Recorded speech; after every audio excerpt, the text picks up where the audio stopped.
What's going on, everybody? Y'all come on in, man. Come on in, come on in, come on in. I got one for you. Y'all know what time it is, man. It's the weekly power rankings right here on Black Cat Panther Podcast Networks, man. Um, we're gonna give it to you as only we know how. As only I know how. It's your Sith Lord, your overlord of darkness. Come to the dark side. Darth Goat with you, giving it to you. Only thing I ask,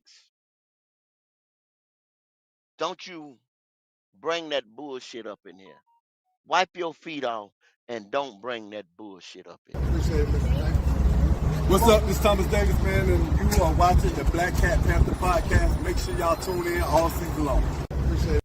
Yeah, you know I'm a beast. You know I'm a beast. Welcome to the feast. My whole team off the leash. We don't know defeat. Everybody eat. Hey, you know I'm a beast. You know I'm a beast. Welcome to the feast. My whole team off the leash. We don't know defeat. Everybody eat. Hey, you know I'm a beast. Can I run up the score, run up the board, breaking the mall? Ay, ay, walking the door, you know what happened? We step on the floor. Ay, ay, coming from on, you don't want partners, you already know it. Ay, ay, come on my to it, you already know I'm finna go do it. Ay, yeah, I'm locked in and I feel like Mark 10. Ay, walking to a room, chest up with my chin. Ay, already finished for this joint, even begin. The win is what I am, I cannot ever pretend. Ay, yeah, never pretend. Ay, back in the lab again. Ay, you when not touching the friends, ayy. You when not touching the kin, ayy. Putting the points on the board, I'm killing the boys, you know what it is, ayy. Switching the moves, no number two, I came in the win. They said I'm tapped in with the action, either got the master on the master. I can never move passive, I'm active, I can make them go ghost on this cast. But wanna know who running it, just ask us. On the track, I'm gunning it, I'm blasting this, that gas, and diesel, shack and dog. You know I'm a beast. You know I'm a beast. Welcome to the feast. My whole team off the leash. We don't know defeat. Everybody eat, hey, you know I'm a beast. You know I'm a beast. Welcome to the feast, my whole team off the leash. We don't know defeat. Everybody eat, hey, you know I'm a beast. Hold up, pay attention. Yo, what's going on, y'all? Like I said, man, it's y'all know what time it is, man. It's Thursday evening here, Thursday morning, Thursday, whatever. This is when we get into these power rankings. Power rankings, at least why I'm doing it, is an educational segment. You understand what I'm saying? I'm trying to get y'all to understand and get into the whole football concept about how you go about looking at things.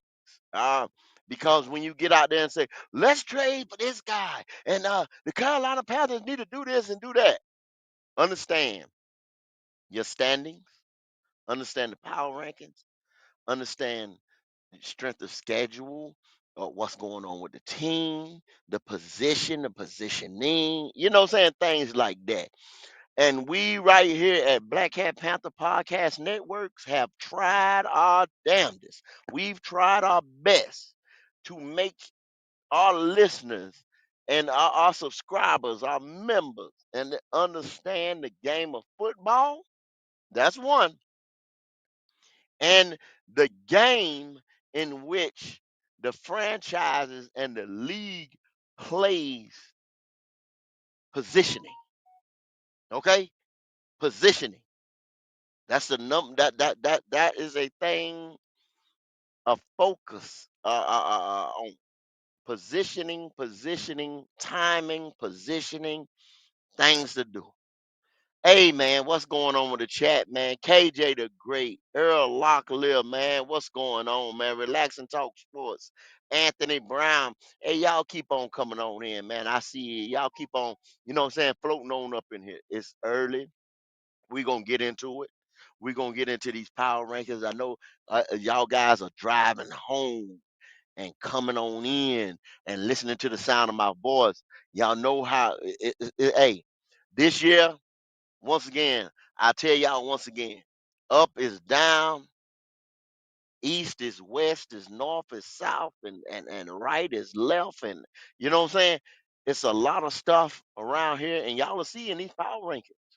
Y'all gonna see, damn man, I'd have never thought back here in May, right there after the draft in April, that this would have happened, or this guy been a factor in this franchise or this team's success, or one guy here, one guy there.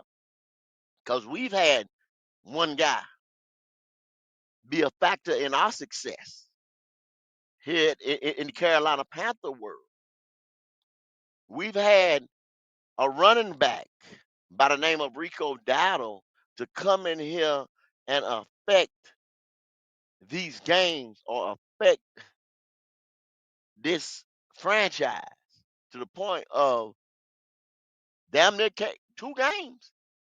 Miami and the Cowboy game, he carried. He carried us. He carried us to victory. Whether if some people want to get a victory to somebody not deserving, or somebody they damn well know should not be carried. No, hey, no victory over there. You know what I'm saying? Y'all know to whom I am referring. Um, let's don't get out of touch, or out of hand, or not translucent enough where we can't see, something that's plain like in front of our nose. Okay, let's don't go there. Let's keep it. Let's keep it where it's supposed to be. Let's don't go all out there. You might have some of them people that take you all out there, but not here, not here. You already know what time it is around here. We're not taking people, you know, to grandma house and through the woods and all that bullshit. No, no, no. But I tell you, don't bring that bullshit up in here. Okay. All right. Let's get to it, y'all. Let's get to it, man. As only we can. Okay. Let's get to it. Let's get to it. I see y'all up in here. Y'all keep coming on in. Y'all keep coming on in. I appreciate it. Hit that like button. Hit that thumbs up, man. And one thing, you know what I'm saying? Man, I love y'all, man, and I'm kind of disappointed in them likes. You know what I'm saying? I need to bring them likes on up, man. Hit that like button. Hit that like button. Hit that like button. Hey, I love the subs, you know what I'm saying? Sub on up, you know what I'm saying? But hit that like button. Y'all know we putting out some ish around this month. Y'all know we putting it out. Y'all know we working hard, man. Y'all know we doing it. Y'all know we doing the damn thing. Come on, go ahead and put it on in for me. Just tap that like button, man. Hey, like Pat say, Dems is free. It don't cost you a dime to hit that like button. Sub up if you really, really like it. You know what I'm saying? Let's get into it. Let's get into it though. Okay? Here we go. Indianapolis Colts. 7-1 team. Nobody never would have thought it. Nobody never would have thunk it, man. They want to give credit to Jim Irsay's daughter.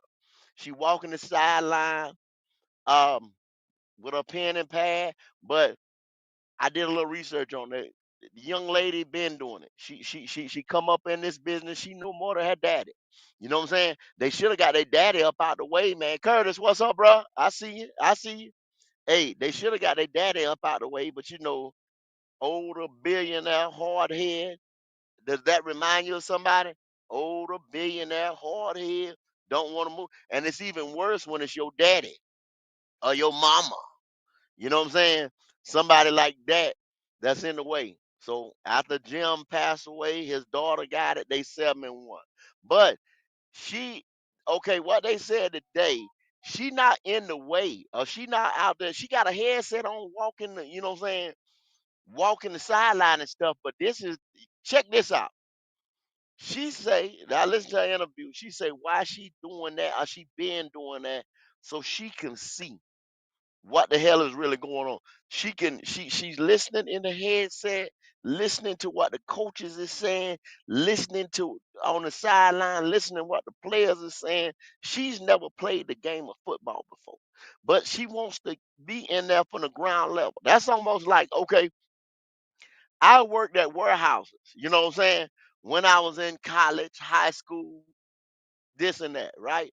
So me just not having no degree at the time, not having no work experience or whatever. Guess where I started? The motherfucking bottom. Started from the bottom, now you're here. You understand what I'm saying? Started from the bottom. So it's like, okay, well shit, man, I know how to box this up. I know how to put a label on, make a label, I know how to do. That's what she wants to know from the ground all the way up. That's where she been at. That's why they 7-1. She know what the hell she talking about, y'all. Then now while she got the headset on her, she wants to know what's going on in the floor of the game. Like, okay, dude, oh, well, this safety right here, so he just ain't getting it. After 7 games, after 2 years, 3 years, because we got somebody on the team 3 years that ain't getting it.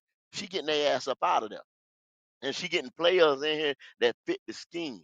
Watch the Indianapolis Colts, man, in the next 3, 4 years or whatever. Where will they be? Watch how the consistent winning is going to infect that team or be infect, and it's not because the guys is starting to gel with each other, they love each other, the team coming together, and the this and that. No, this woman here gonna find the right coach, right GM, right this and that, know what they need. You know what I'm saying?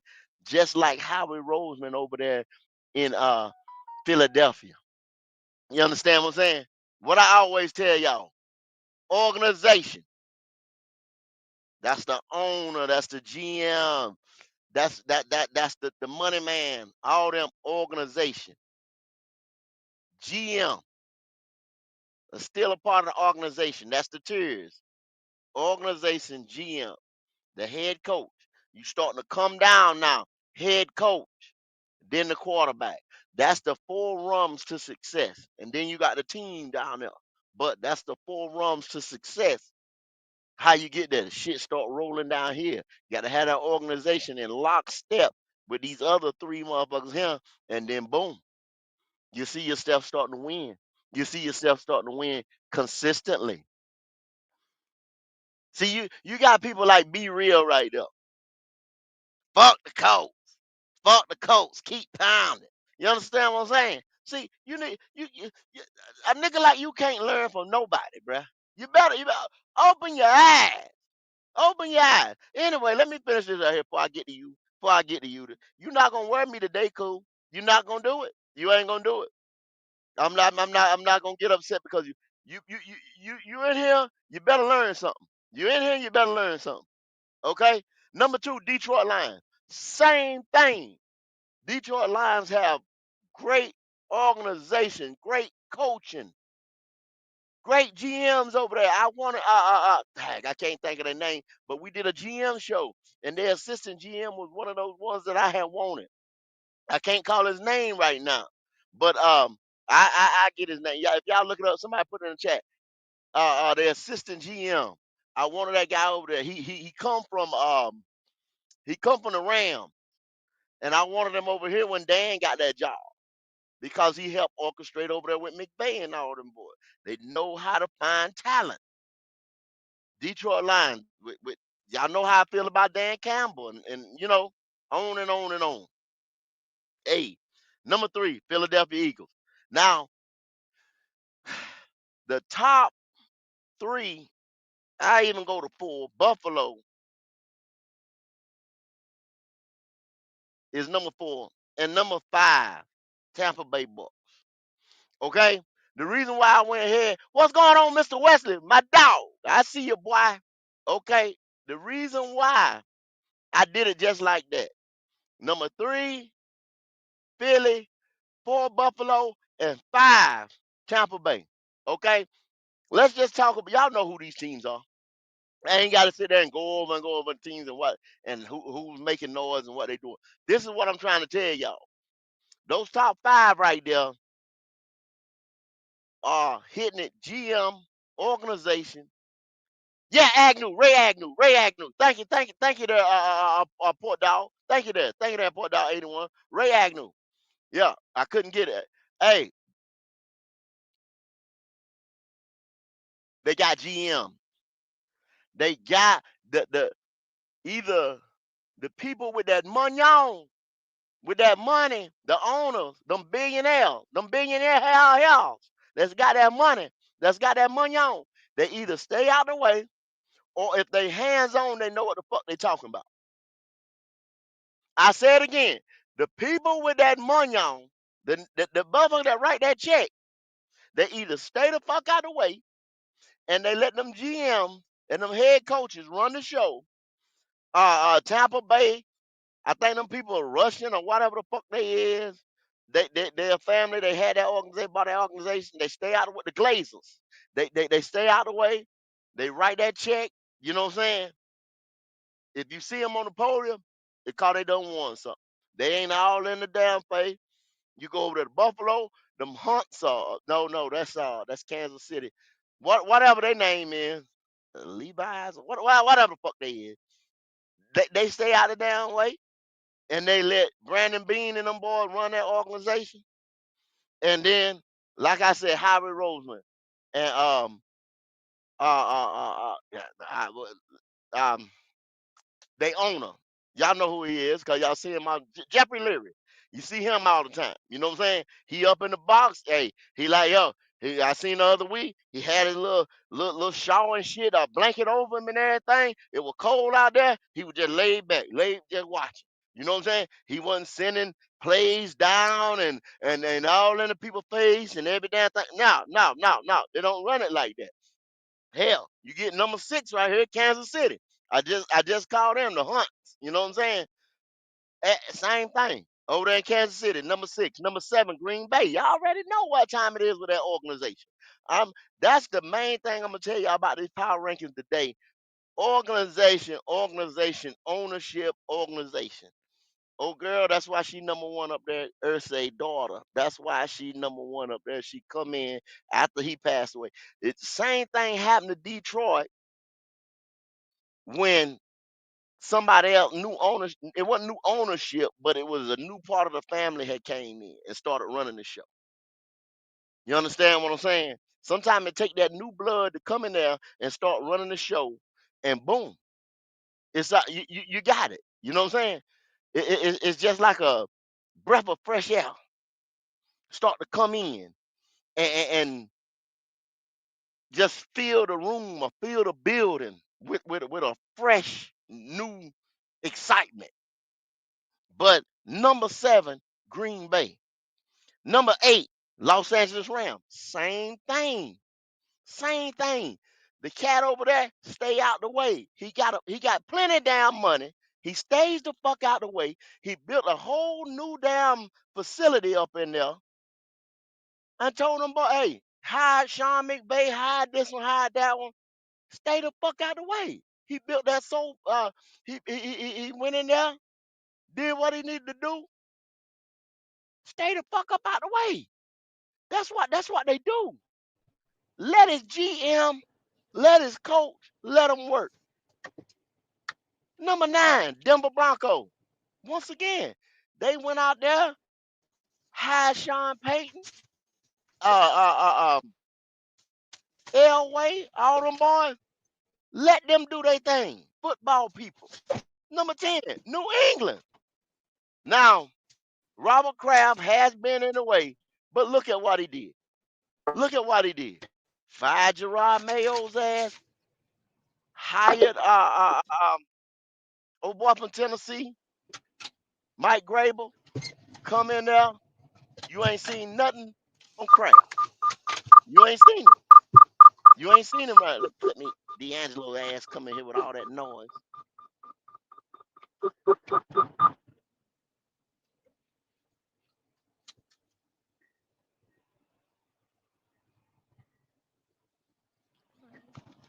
Yeah. Hey, but number 10, New England. And then I'm like, hey, this is what we got going on. Once again, you have to have an organization know what they're doing. Ownership know what they're doing. That way they hire GMs. That way they hire coaches.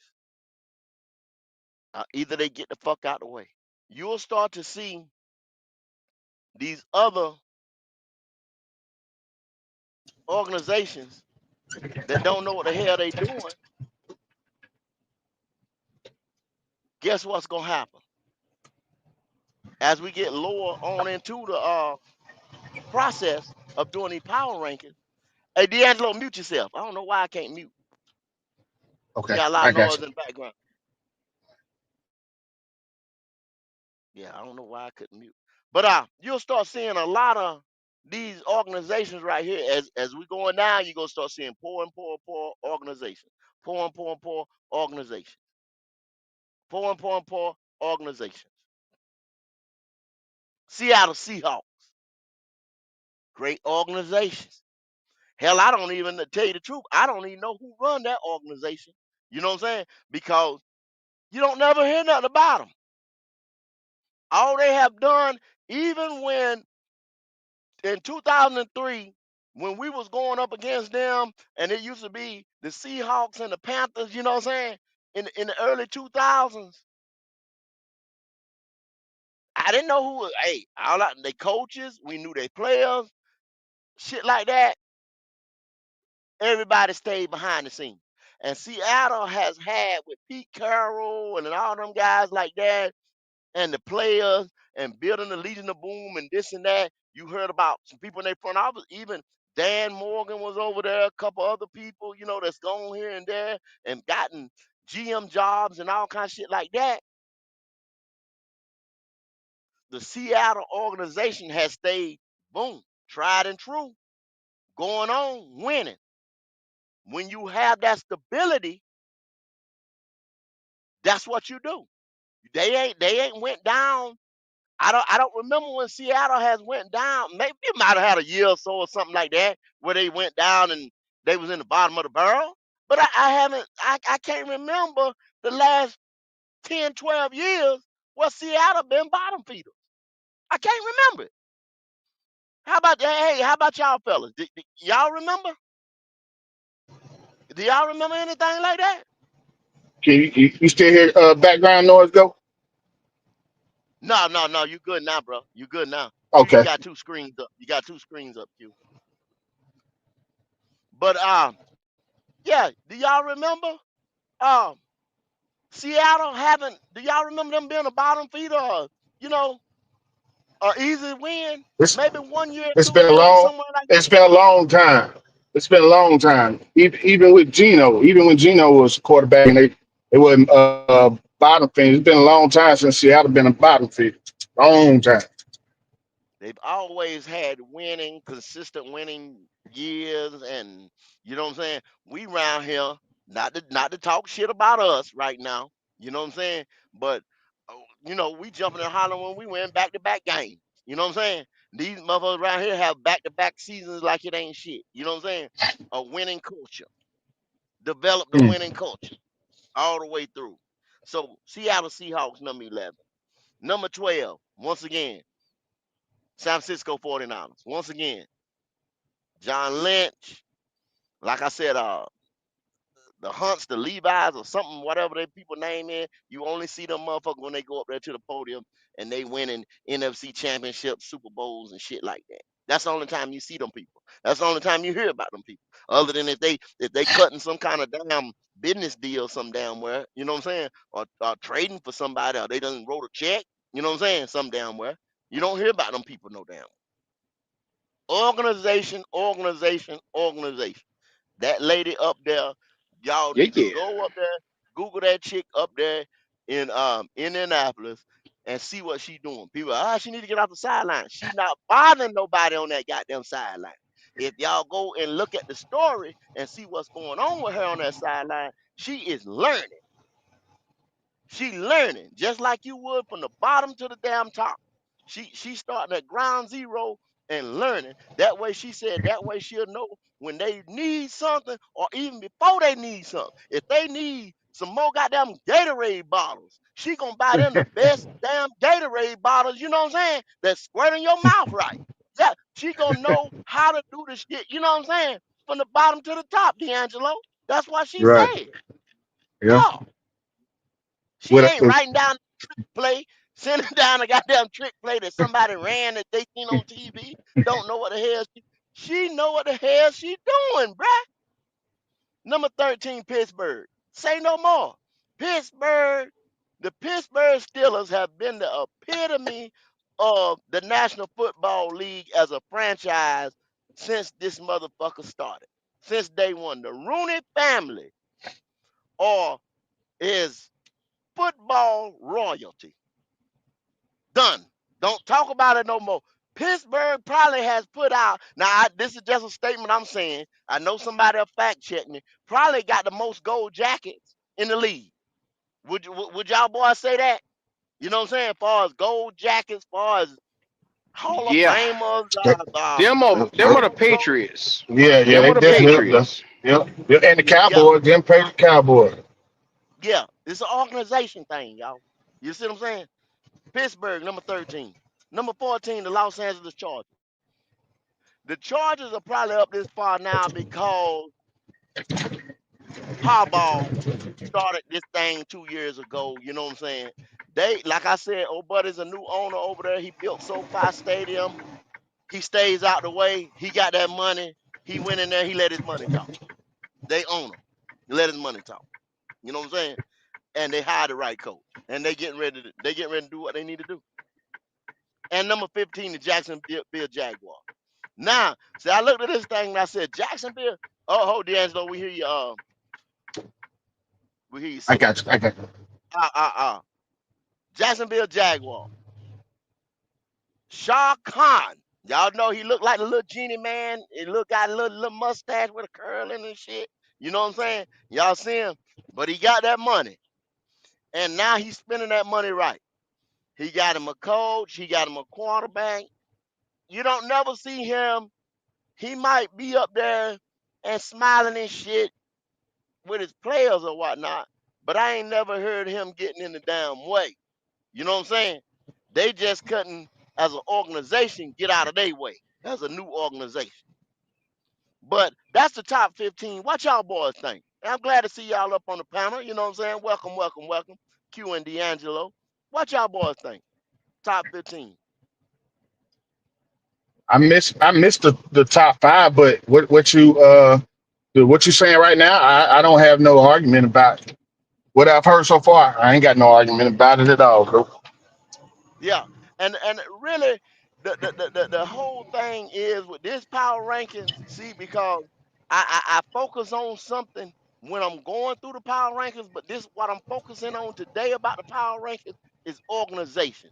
I listened to the Ursay lady this morning on I think it was Good Morning Football or whatever. They was focusing on her because people was talking about how she was on the sideline and this and that, but they really showed why she was on that sideline, what she was doing on the sideline, and they showed her background story. Cause people was talking, oh, that woman, she don't know nothing about no football. Yes, she do. Yes, she do. She come up in it when she was since she was a little girl. You know what I'm saying? Out there, and her daddy groomed them. It's three of them. He groomed them to take over. You know what I'm saying? To take over the organization. But so that's the top 15 right there, y'all. Uh Number 16, Chicago Bears. Old organization. Old organization. Been here since damn near the beginning of time. You know what I'm saying? 16. That's another organization right now that's in the hunt for the playoffs. That's why they up here in the top 15, top 20. Houston, Houston, Texas, Houston Texans. Their owner was full of shit. Then he moved out the damn way. He got the right people in there. They have been in the AFC South a perennial powerhouse the last 3 years. They got their quarterback, they got their coach, they got their GM now. You see what I'm saying? Everything is starting to lock and step into place going up them rungs of that ladder. Hey, that's what it takes, y'all. Dallas Cowboys. Y'all all know him, Jerry Jones. But you see, he's starting to go down now. Now, I told you, after 16, right there, 17, those are bubble teams. I told y'all those are bubble teams now. right here to 18. Dallas Cowboys are on the bubble. But Jerry Jones won't get out of his own motherfucking way. His son and all them motherfuckers is probably waiting for him to get.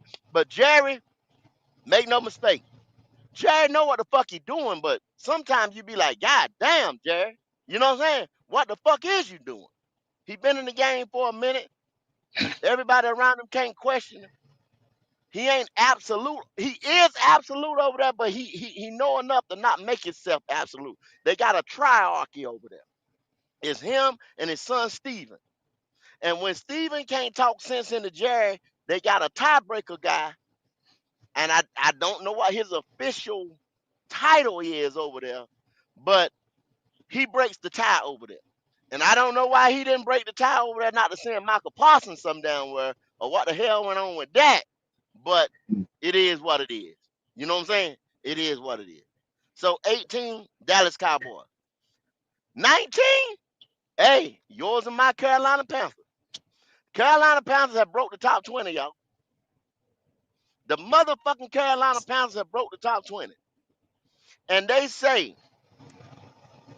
over 2 games stretch when Chuba Hubbard was injured, Dowdle set a franchise record 473 yards for scrimmage, and the Carolina Panthers went 2-0 for the season. The former Cowboys running back has a team leading 551 rushing yards to go with 121 carries, while the Panthers are splitting series between Hubbard and Dowdle now. Currently has made an impact plays. He's still making impact plays. And I got something. Now, y'all remember what I just said. Y'all remember what I just said? Because I got something to come back as soon as I finish these power rankings. I got another quote by somebody to read to y'all when I finish these power rankings. But they say the reason why we up here at 19 and the reason why we have done what we've done, Rico Dowdle, the running game. 473 yards from scrimmage, 551 rushing yards. Y'all remember that off of 121 carries. Y'all remember that now. Y'all boys got it too? Y'all boys got it? I hope y'all boys got it. Number 20, Washington Commander. 21, Minnesota Vikings. Minnesota Vikings have taken a step back, y'all. They coming up. They moved up one spot. You know what I'm saying? The quarterback got hurt. They went back down. They got Carson Wentz now. You know what I'm saying? I don't think JJ might play a little bit later, but I think they're going. JJ Kellen about to play Mond, this week, yo.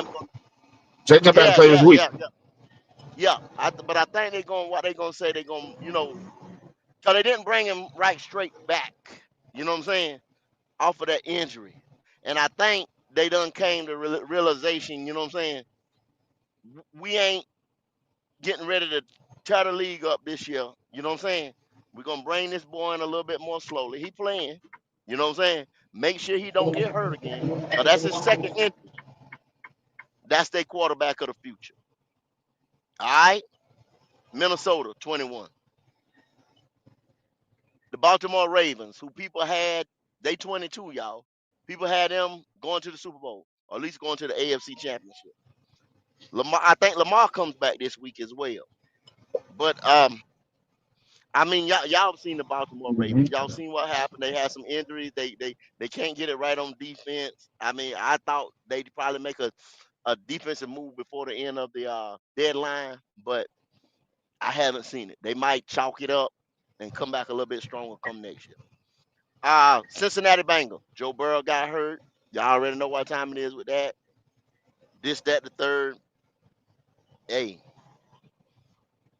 defense. They spend a lot of offensive money with Joe Burrow in there. They outscore people. You know what I'm saying? Without that is the piece of their puzzle. That's like the big centerpiece. That's like T. Higgins, Chase, you know, the tight end. They get the line straight. What else can you say about the Cincinnati Bengals? With the captain being hurt, fuck it, they ain't going nowhere. Everybody know they ain't going nowhere down no damn Joe Burrow. 24, Arizona Cardinals. Miami at 25. Y'all already know what. These are 2-6 teams, y'all. So, 2-6 teams. The fucking Falcon at 26. So, and like I told Red, like I told Wolf now, y'all chasing Panther ass. Y'all chasing Panther ass. I don't know what the hell they doing coming up here talking about the Bucks. They chasing us. I ain't got no time for them. They 26. 27, the Cleveland Browns. New York Giants, Scatterboo just got hurt. They found with Jackson Dart, they found a quarterback. The defense is what it is. I'll go ahead and tell y'all a rumor that's floating around there. We looking at Kayvon Thibodeau. That's a rumor that's been floating around there. Me, I don't think we can talk about this a little bit later on. I don't think Thibodeau is good as Burns. I know he ain't. Burns got 10 sacks. He ain't. Yeah, he ain't nowhere near good as Burns. Hell. Yeah, it's Burns and Myles Garrett right now leading the league. So, but y'all didn't want to pay him, and that's all I got to say Right. about Burns. Cause y'all get a little bit hot about Burns. right, Brian Burns right. is my guy. Y'all know I ain't never got off that motherfucking. Y'all Well, know I ain't me never, and you, I ain't me and never you coming both, off. me and you I both ain't go. never God damn coming it, off that square. I ain't I never just coming love off of Burns. Brian Burns. I tell you what, fuck it, D'Angelo, fuck it, cause they talking about my man Burns, Yep. Brian Burns. If you pay Burns, to me was kind of like Cam Newton in the facility. He was a leader. He went out there. You can see Burns out there, like on Halloween, where they was all at Carowinds and in the community and all kinds of shit like He was that. You know what I'm saying? reliable, reliable, Hell, reliable. exactly. I don't see Kayvon Thibodeau doing shit like that. If he getting ready to be a Panther for the next 8 years, And you know what I'm saying? he ain't reliable either. Kayvon Thibodeau injury Yeah, prone. That bitch stay hurt. yeah. I don't see him all in the community and all, you know what I'm saying? Like that. A key guy, a franchise guy, quarterback, edge rusher, left tackle, center, fucking X receiver, any of them guys that's your franchise guy, billboard type guys need to be in the community. They need to live here. They need to have their kids, you know what I'm saying, in school here. All have businesses here. They need to be entrenched in the community. You know what I'm saying? Mhm. To me now, they need to be like, yeah, North Carolina Heart just bought a big house here, yeah, yeah. Because those guys ain't saying, oh man, well, I just signed a contract. You know what I'm saying? And I'm gonna be here So they next gave me the year. most money. Yeah, yeah. I don't know if I'm gonna be here next year because Right, I want to go back to LA or I want to go. You know what I'm saying? Some shit like that. right. I'm here. I'm here. Okay. Uh, 29 Las Vegas Raiders. Number 30 New Orleans Saints. 31 New York Jets. And the worst team in the league now, since the Jets won, they won, is the Tennessee Titans. Cam Ward, he's good. Cam Ward, he's a rookie. I ain't gonna shit on him. But I told y'all Cam Ward was not no number one pick. He was, if I was Tennessee, I'd have traded back. Fuck that. You know what I'm saying? No, no, no. Cam Ward ain't it, homie. So that's 1 through 32, y'all. Uh power rankings. What y'all boys think? He gets no argument out of me with those rankings. But from everything I heard, it sounds about accurate to me. Even with us being in 19, I mean, hey, we 500, so we deserve to be, in the within the top 20. So I'm not mad at all with those rankings. Okay. Why you saying that? This is where I'm at. Now I told y'all I was gonna come back. And this is a quote by your head coach, one Dave Canales. Now it says, Coach Canales says starting Rico Dowdle going forward is something they're looking at this week. Starting Rico Dowdle is something that they're looking at. He says that Chuba Hubbard has meant a lot to this team. Wanted to give him an opportunity following his calf injury. But we can't ignore the fact that Rico has been exceptional. Let me read that again. Let me read that again. Everybody turn your damn volume up. Coach Canales says starting Rico Dowdle going forward is something they're looking at this week. What the fuck you got to look at? You see what I'm saying? He trying to be nice. Dave Canales don't have no balls, y'all. He don't have no balls. I'm not saying like drivers say fire Canales and all that shit right there. But Canales, you need to take control of your team. You need to be Well, if can I say Dan something ain't on that, listening, go? go ahead. Hurry up now. Hurry up, D'Angelo. Hurry up. No, if you ain't finished, keep going. Hurry up. You don't interrupt me. Hurry up now. I know you like Canales. He ain't got no balls. Well, He ain't got no well, balls. well, well, And I know well, that's see, what you're getting ready to say. I know that's what you're what, getting ready to say. that ain't what I'm about to say. That ain't what I'm about to say because Okay. Go ahead. let me let me see. Let me put it. Let me look at it another way. You know, and I get Canales and I understand because he's right. I mean, Chuba was the heartbeat of the team. You know what I'm saying? Chuba was the one that Fuck that that shit, has. D'Angelo. So you got to get. And he's the one. They paid him. Go. You know how this shit go. You know how this shit go. Go. They paid him. So they had to give Chuba every opportunity to keep his job. You know what I'm saying? They gave Chuba that big contract. There's no way they could just hand the damn reins over to Rico. They couldn't do it, regardless of how good. And we all know Rico is a better running back than Chuba. But due to the fact they gave Chuba all that money, they couldn't just hand it to him. They had to. They had to at least give him a chance to even goddamn put up similar numbers to Rico, you know, and it ain't even close. So they left with no choice. They left with no choice, you know. I mean, it was a money thing. I get it. It was a Boy, money thing. I Come hear on, let me D'Angelo eat over you. here making Go ahead. excuses all No, goddamn ready. Go ahead, Q. no, Go I'm ahead, not, Q. man. Go ahead, Q. Go ahead, Q. Go ahead, I'm gonna Q. read it. I'm gonna read it Where again. you been? Go ahead, Q. Go ahead, Q. I been, man. Look, Go ahead, I Q. had a student, man, and I took some days off when I finished him, and I just didn't trust that motherfucker. I had to get that bitch out my goddamn truck, man. You know what I'm saying? I So hear you. I've been dealing with a crazy ass goddamn student. I hear you. Motherfucker about to dump you in the damn back, huh? Hell no, motherfucker just had some females way crying and shit, man. And I had, you know, I'm like, God damn it, you know, talking to me all the time, and you know what I'm saying? I'm like, if I get on the podcast, he liable to goddamn say I'm not teaching him the way I supposed to be teaching him. So I was like, man, let me get that motherfucker Yeah, out of my yeah, yeah. goddamn truck. You'd have to whoop his ass. Yeah, yeah, Yeah, yeah, yeah, let yeah, me get yeah. that motherfucker out of my goddamn truck. Yeah, You'd yeah. have to whoop his ass. He sound like a motherfucker. Yeah. Yeah. I never seen nothing like it, man. I had to get him on my goddamn truck. Some crazy niggas out here, man. Yes, it is. Yeah. God damn. But So one more time. Coach Canales says starting Rico going forward is something they're looking at this week. He started he stated, excuse me, that Chuba Hubbard has meant a lot to this team. Wanted to give him an opportunity following his calf injury. But we can't ignore the fact that Rico has been exceptional. He wanted to, like you said, here you go. We paid him, and I just want to be loyal to my guys. I gotta get. You can't lose your starting position because of injury. But I can't ignore the fact that he's better. See, he tried to put it as nice. Rico Yeah, has been accepted. He tried yeah, to yeah, put it yeah. what nice. y'all? What was he?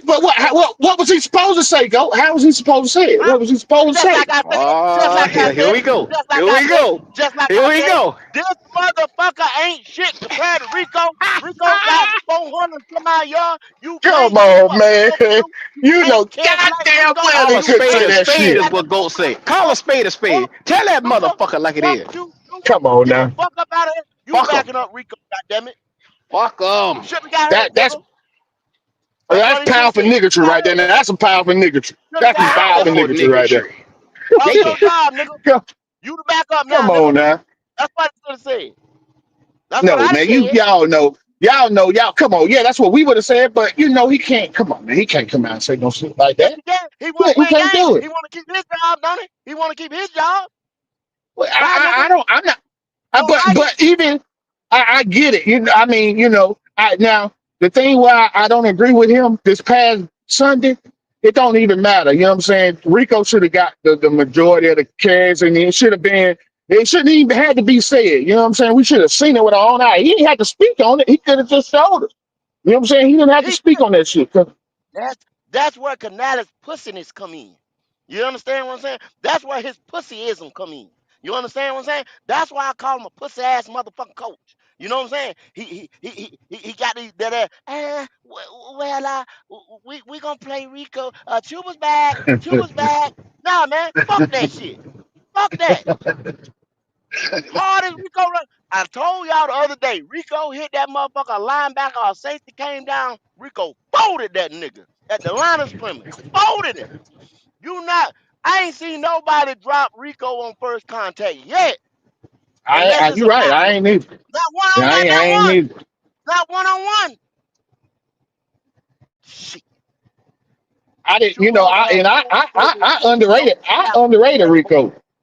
I didn't think. I thought Rico was okay. I thought it was a little better than Tuba, but I didn't think Rico was this good. I'm gonna be honest with you. I didn't because I'm like, goddamn, if he that damn good, Dallas would have goddamn signed him back. You know what I'm saying? So I mean, I watched Rico, but I didn't see this in Dallas. The shit he doing with us, he didn't run like that in Dallas. He didn't run like that No, in Dallas. he thought that. He probably thought that, and you know this is true right here, D'Angelo. I gave y'all 1,000 yards. Y'all gonna, I want to, how them guys want to be cowboys and stuff. So he'd have Yeah. probably took that discount or the money that he was looking at in Dallas as 1,000 yard feature back, as 1,000 yard Mhm. feature back. Now he's saying, no, I'm him. You know what I'm Yeah. saying? Yeah. I want Yeah. top back money. I done Yeah. did a Yeah. thousand, you know what I'm saying, that year. I done some shit over here. I carried these motherfuckers over here to 2 victories. You know what I'm saying? Yeah. Then when they Yeah. brought their feature back, I outshined this nigga. I'm Yeah. outshining the quarterback. You know what Yeah. I'm saying? Y'all got to Yeah. do something. He gonna Yeah. make it very hard for the Carolina Panthers to let him walk out the motherfucking door. Yeah. That's just all it is to it. Yeah. Okay? It's something. They gonna have to do something about it though. They gonna have to do something. Cause if they let him leave up out of here, to be some of the dumbest motherfucker that walk the earth. Yeah, yeah, You know what yeah. I'm saying? But they can't. They gonna have to figure out something with Chuba, but because they can't have two big contracts in that backfield. They ain't gonna be able to do that. So they gonna have to figure out something with Chuba. They gonna have to do something with Chuba. Okay. Now, Canales goes on to say that starting Dowdle is something they will look at and have been talking about as a staff. Something that they have to look at, and they've been talking about it as a staff. And that's the words that come out his mouth, y'all.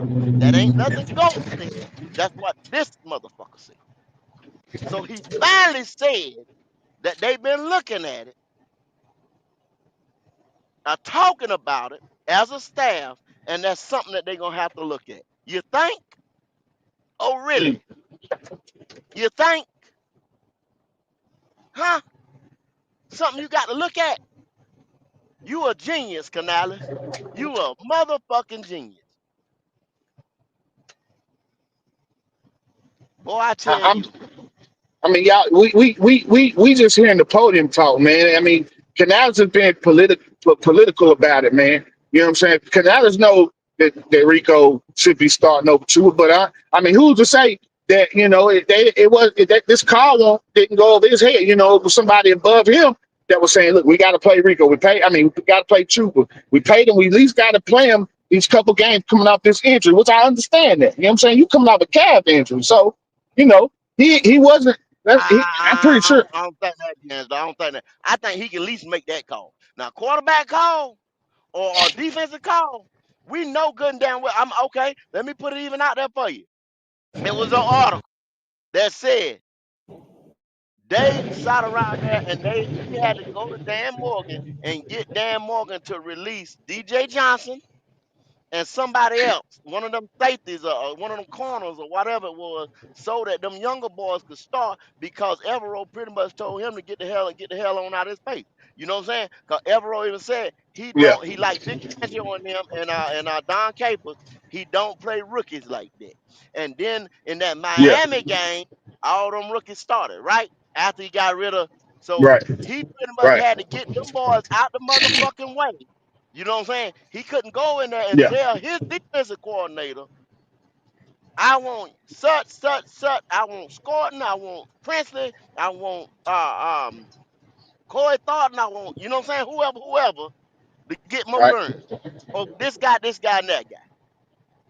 He couldn't do it. He can't do it. He's a pussy. Now tell me he ain't I D'Angelo. ain't, I'm not gonna You call my being your coach no coach. pussy. I don't think he's a pussy, man. I don't. Pussy. It's a pussy. Punk motherfucker who got, who, hey, Pink powder he puff pussy. pussy. Pussy. Yeah, there you go. I ain't gonna call my coach no pussy. I don't think he's a pussy. I just think he got is a chain of command right now. He ain't earned the stripes to be able to throw his weight around. That's what I'm saying. He the head coach. I mean, but come on, but we all know there are some coaches that are hamstrung. You know, if you gotta a lot of times these young coaches they gotta goddamn earn their stripes. He ain't earned the stripes yet to be able to throw his weight around yet. You know what I'm saying? I mean, he gets in the playoffs this year, then maybe he'll be able to throw a little weight around. Right now, I don't think he can't throw his weight around like he wants to. I don't see that, D'Angelo. I think you're wrong, D'Angelo. I think you're wrong. He And is I think he's a pussy. pussy. And yeah, Y'all and take that's that just man it. kindness for weakness. I That think man he's a cutthroat pussy. like a And, motherfucker. well, he's a sneaky pussy then. He's a sneaky pussy. How about that? He'll stab you in the back, and that ain't no damn better. You know what I'm saying? If he stab you in the, if he, so that means he like one of them. Hey, coach, I'm playing this week. Yeah, yeah, boy, I love you. I love you, boy. You know what I'm saying? You my guy. And then here come Saturday or Friday. You know what I'm saying? Somebody You started. sound like Nah, Matt that ain't Rule. the game. Yeah, Remember it sound Matt like Rule Matt used to Rule. do No, that shit no, I ain't gonna let with you down. Cam I don't say, think Oh, what Cam I say? I ain't gonna do. I Coach, ain't you gonna let got to you make put a him on that level. decision. You can't say that right there. You can't do that, man. It's the NFL. Come on now. come on, D'Angelo. You got to be better than that, bro. You got to be better You're than right. There is some things that I don't agree with, but I gotta, I gotta have his back. Y'all know I like Canales, so I agree with everything. I like Fuck him. though. I like him. I don't I agree like with him. everything that he does, but I just think for some reason that he is a silent assassin. That's what I think he is. I think he's fucking. D'Angelo, I do ain't you gonna. realize how you always have to come back after the fact? Because go to tell you some shit like this right here and be dead right. And you have to say, well, I didn't see that shit. Go. I didn't see it. I Like didn't that, see it. but a lot of time me and Goat see shit the same way. Very rarely that I don't see Mm, shit the way Goat. So that don't happen too often. It has happened. I mean, we've all mm, been wrong about it. It ain't nobody 100% right. But I just, mm. I just don't think. I think his hands are tied in some situations. You see what he did to Oh, yeah? Bryce last year? He said this little lad down real quick, I and don't and think that did was his. and didn't cry about it either, and was very blunt on a week to week basis when they would goddamn ask him about it. Well, see, the problem is Andy come out in this motherfucker and can't do his goddamn job, win the fucking game with Well, his yeah, dumb ass. yeah, but Got one yeah, job to do. you're right, but Andy numbers look just like Bryce, just like I've been seeing motherfuckers talking about goddamn if Bryce would have played, we would have won. I'm like, you bitches goddamn crazy. You think Bryce would have beat Buffalo? I A bunch don't of think bitch Bryce. niggas. Shout The out only to thing Uncle Bryce could Jerome. do was if Bryce could have spent them plays a little better than that, or one lot better than that. Okay, I don't know what the fuck Andy was out there doing. Bryce could have extended that. them Well, plays, but Well, Huh? once again, I think Andy over with, man. Yeah, As yeah, yeah. versatile as Andy's Tyson done. Fury is, Andy was better. He Now is. you That 2 nigga done. years removed from, you know what I'm saying? He's done. You know what I'm saying? Because he didn't play pretty much nothing last year. You know what I'm saying? Them 2 games, that little spell right there, and then he got hurt. Now they saying he got another goddamn thumb injury, and I guess that's Right, gonna be why Price How the is fuck coming he back. get You know that? what I'm saying? How right. That's their way of pushing it. every So guy whenever they want to every move a nigga out the his, way, they just put an his injury on thumb their hurt. ass, a His mysterious thumb hurt. injury. Yeah, yeah. Yeah, His thumb hurt. yeah, His thumb hurt. yeah, Go yeah. back That's to Yeah, what the they do. injury. just like they did with Bryce. That's what. Yeah, that's what I was looking at. I They'll looked at fake a some goddamn injury injury. reports Hell, they where it just was did saying, that this week.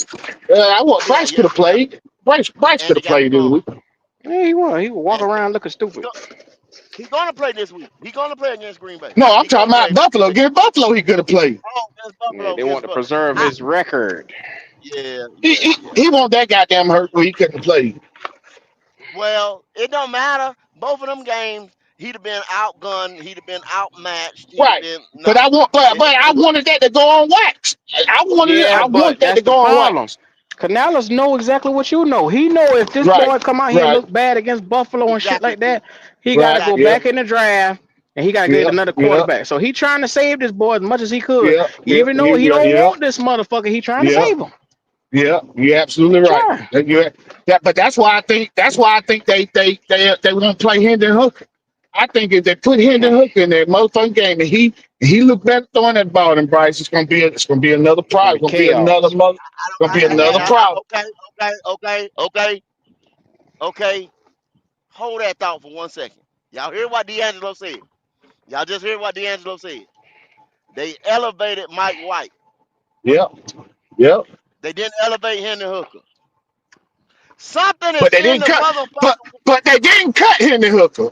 They didn't elevate him, but they didn't cut him. So why you don't cut him if he ain't good enough to play? Why you just don't cut his ass? Okay. Why Once you don't again, cut him? I was listening to something this morning. The guy broke it down. And some shit that we know. Hendon Hooker. Once again, I'm gonna tell y'all about Hendon Hooker for people that's in the back. Come talking that crazy shit. Hendon Hooker was damn near before he got hurt at the Better University of quarterback. Tennessee. Was in the running for the Heisman. The same year that y'all motherfucking quarterback won the Heisman. Mm-hmm. He was a Heisman nominee. Going into matter of fact, he was the number one. Number He's one bigger, quarterback. he's faster. The the Strong the the, the, arm. the, Yeah, the shit over there in Detroit did not fit Hendon Hooker. That's why he Right. didn't look good. It's set up for Right. Jared Goff, who is a statue in the pocket. It's set Right. up to in the pocket. Hendon To play in Hooker, the pocket. our RPO game and our rollout game fits him. The players that we got Mm-hmm. fit him. Mm-hmm. Hell, Fits players him we to got a fit T. half the damn league. It fits him to a T. He can come in here and look spectacular. But guess what? They don't want him to. I'm sorry to Mm-hmm. tell y'all this. Mm-hmm. That's why. Because you say, well, hold up. Mike White got that. So, then why? So what you telling me? Hendon Hooker a dummy? He been here since So, he been here since the season started. and then Mike White come 2 weeks after Mike White got control of the playbook that quick. So Hendon Hooker must be a dummy. He a Right. dummy? Right. Right. Huh? Hey, Ain't no what's going way. on, Nah, Ain't fellas? no way. he's a Ain't threat. no way a nigga. Yeah, he's a threat. What's He that at ain't no dummy. 336? He's a threat. It ain't no way Yeah. no nigga who was runner up for the in the Heisman SEC. Y'all say that's the best college football in the nation. University of Tennessee, Power 5 school, had success, and now he's a dummy. Right. He a dummy. Hey, He's a bona God, I fide don't Okay, believe dummy, I they say. heard you right. You said they elevated who? Mike Mike White. White. Mike White. How the hell that happened? But you gotta look at it deep though, because if they elevate Mike White, but you should be cutting him the hooker then. Why you not cutting him the hooker? Well, If I'm you bring telling in you, Mike, I know. Andy Exactly. Right. Thurman is hurt, so somebody got to be quarterback too. It's not Henry Hooker. They elevated Right. Mike White to play behind Bright Yep. this week. Hmm. Not Henry Hooker. And the question is on the table, why? Yep. When Henry Hooker was a power five player in college, and this offense fits him to a T. Why? Why? Yeah, I can't explain that. Yeah, I like somebody to But ask Dave about yeah, Why? right. But you put two and two together. Use your common sense. You know, we all know that Hendon Hooker would look. Hendon Hooker would be able to throw that goddamn ball downfield. He would look a whole lot better than Bryce. I guarantee you he would. Okay. I just told y'all. See, 336 coming here, he said he don't understand. I just told you. I read the thing about Chuba Hubbard when he come back off the calf injury. The pussy ass head coach can't make the goddamn decision. I read the thing about he had to get cut them DJ Johnson and all them boys. Cause the pussy ass head coach can't make the decision. The pussy ass head coach don't want the Damn. quarterback to look good. That nigga reading Canales' I'm rights. telling you. Right. He's a talking pure shit about my goddamn coach. God damn. Yeah. You shake your titties for him. Well, there it is. Shit. But there it That's is. why 336. You go The pussy elevate ass sorry coach. ass. I mean, Mike White, who Hmm. last time what he played the Cowboys when Dak got hurt, he played efficiently or whatever. But this ain't. He's a statue once again, like Andy. He ain't gonna be no better than goddamn Andy. If Bryce Young go limping out this goddamn game, Michael Parsons and them gonna eat that bitch for lunch. Hmm. Y'all thought it was bad with Andy. Y'all talking shit about Andy, huh? Huh? Shit. Okay.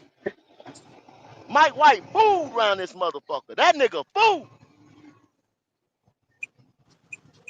In the words of your boy, he launched. That nigga launched. Lunch. When you Yeah, I got a need them to ask 25, Dave 20, about that because I'm you got a confused. 25, 26 year old that can throw, that can run, and you got him sitting in the mud. Hell, he probably ain't even gonna make the trip to Green Bay. He's sitting at the house. He in Charlotte. Hell, he with me.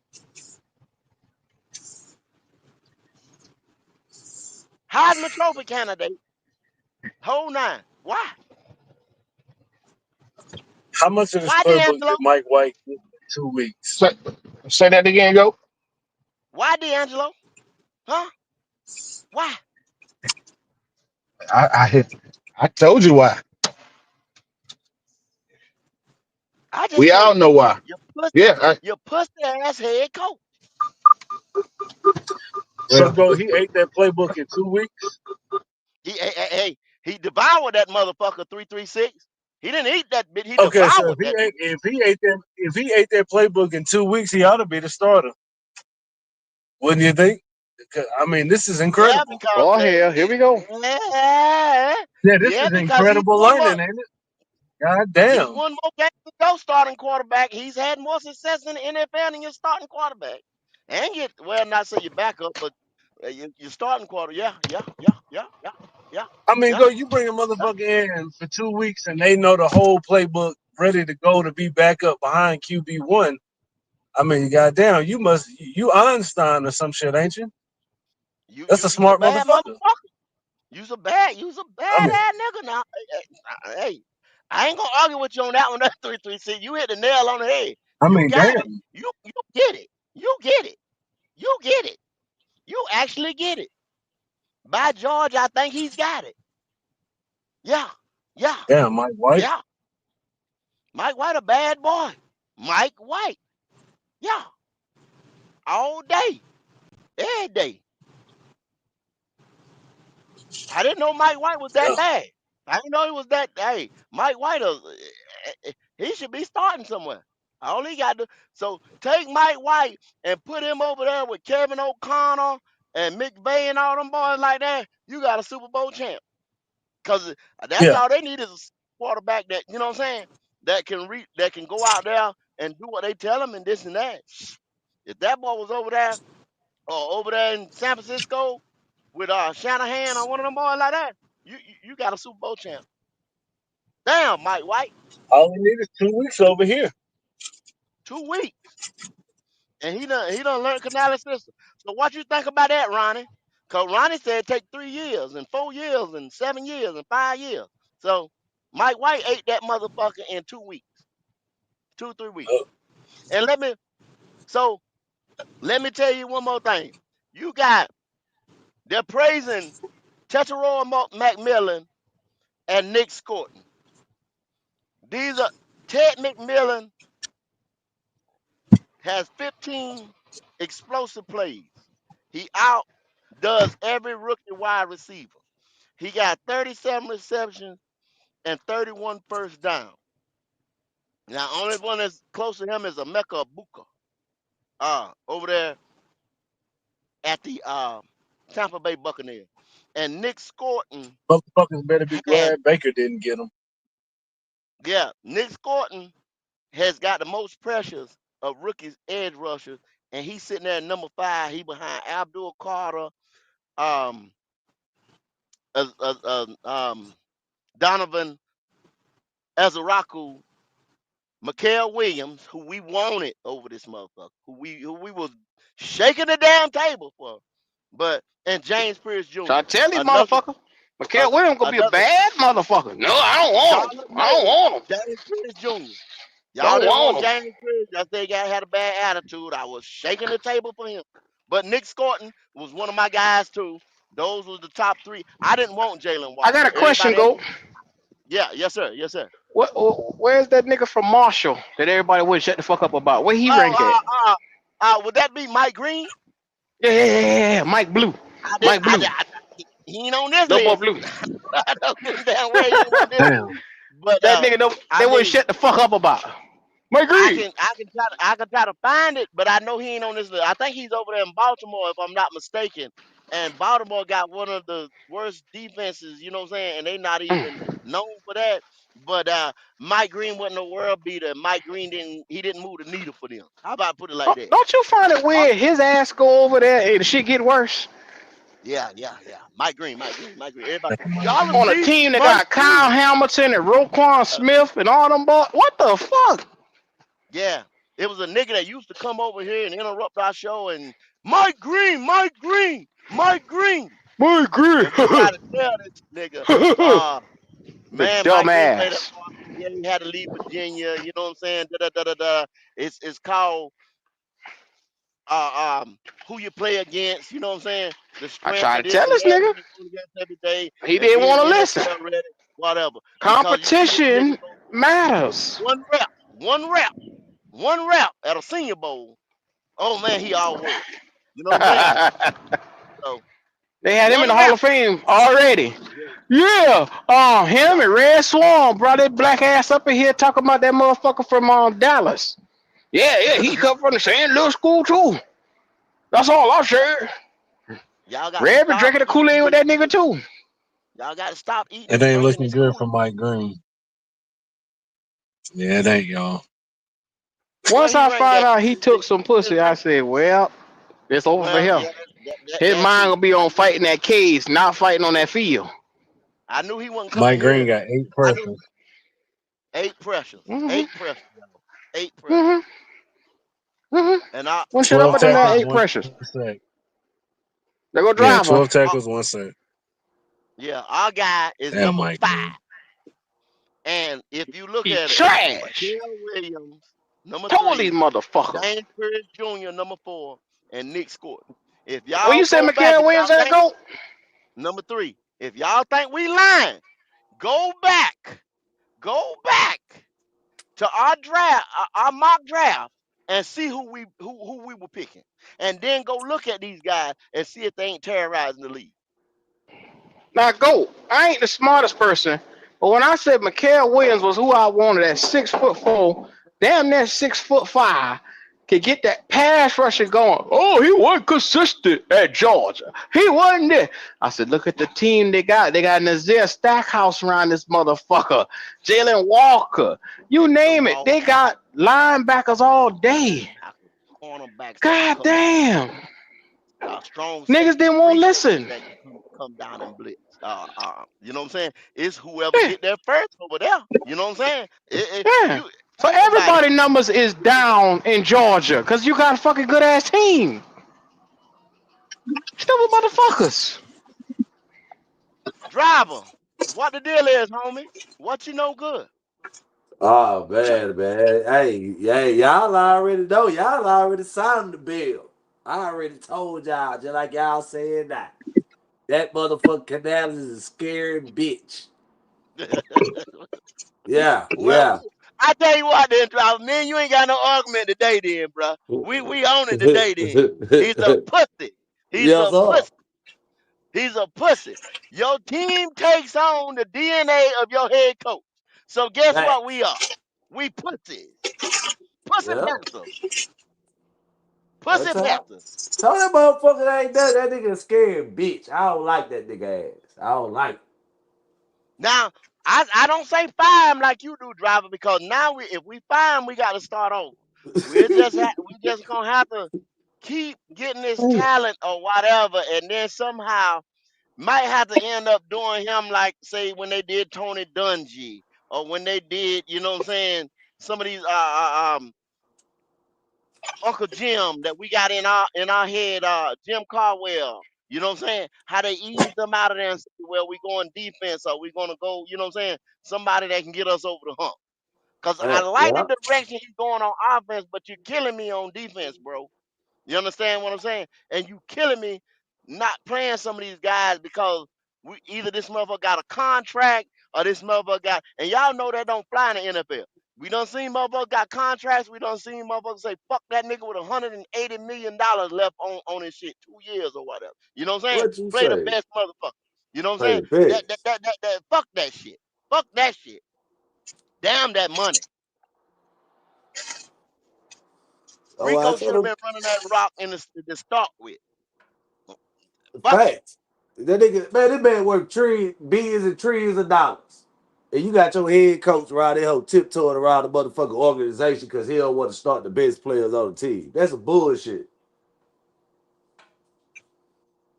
He been tiptoeing, driver. He been tiptoeing the day one he came in this motherfucker. He been tiptoeing.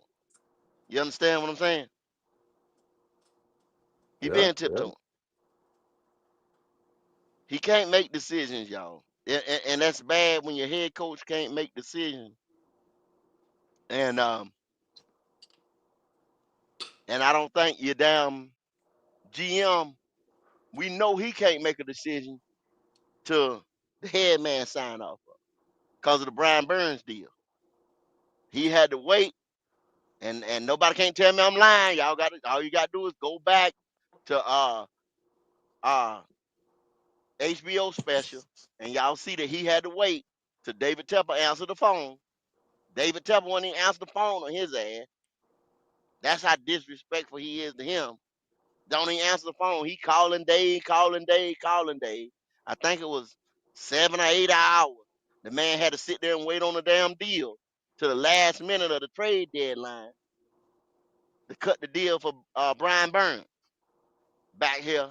And that's when Joe Shane knew he had that nigga over a barrel and gave him the deal that we got for Burn.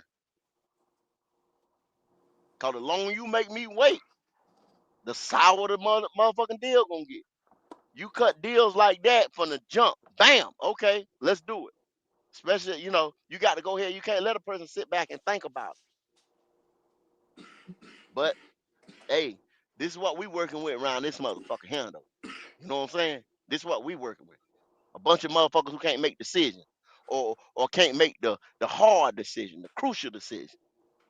To cut somebody or tell somebody to go to hell on, you know what I'm saying? Or tell somebody, hey, you ain't playing this week. We gonna run the hot hand. We gonna milk this damn thing till it can't milk no more.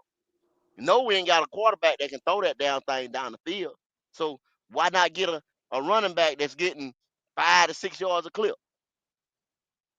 Huh? Tell me I'm wrong, y'all. Tell me I'm wrong. Y'all boys around here, y'all been looking at it. I don't think Rico would have I don't know, say made a difference. But at the right time, if he'd have broke one, you know what I'm saying? Maybe that game wouldn't have been 9-40. You know what I'm saying? Cause This is about craziness. Taylor Moton and not Taylor Moton, excuse me. The Bills tackle and Ashawn Robinson. Y'all seen them boys get into it. You know what I'm saying? Old buddy say they interviewed him and they said, well, why you think? He said, well, if you just got beat 9-40, you know what I'm saying? Your feelings would have been hurt too. You see what I'm saying? They talking shit. Yeah. They talking shit. We just come in their house and put the Stomp Johnson on their damn ass. And now he want to fight somebody. I've been beating this nigga all game. Now he want to fight somebody.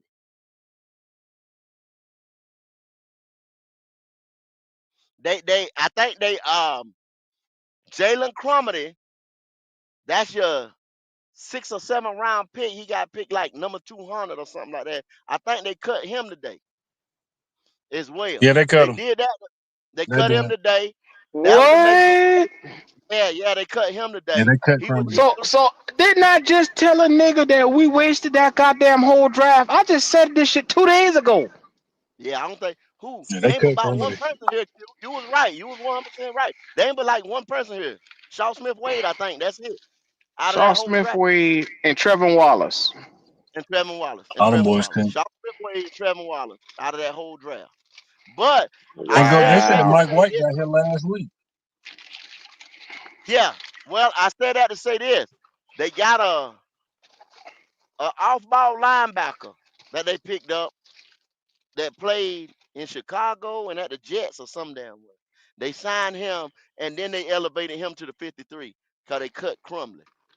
And the reason why they cut Crumley, like I said, that rotation that everybody was sitting here hollering about, oh, they ain't running on us, they ain't running on us. See, we ain't got a 3-tech. And y'all always say, damn, go always talking about 3-tech. We got a bunch of 300-pounders up there, right? That's not penetrators. They guys that holding the line. The rotation was good because you keep switching out Ashawn, Derek Brown. You, He's a 4-down tackle, you, but you give him a breather. You know what I'm saying? And that's why they've been so good against the run.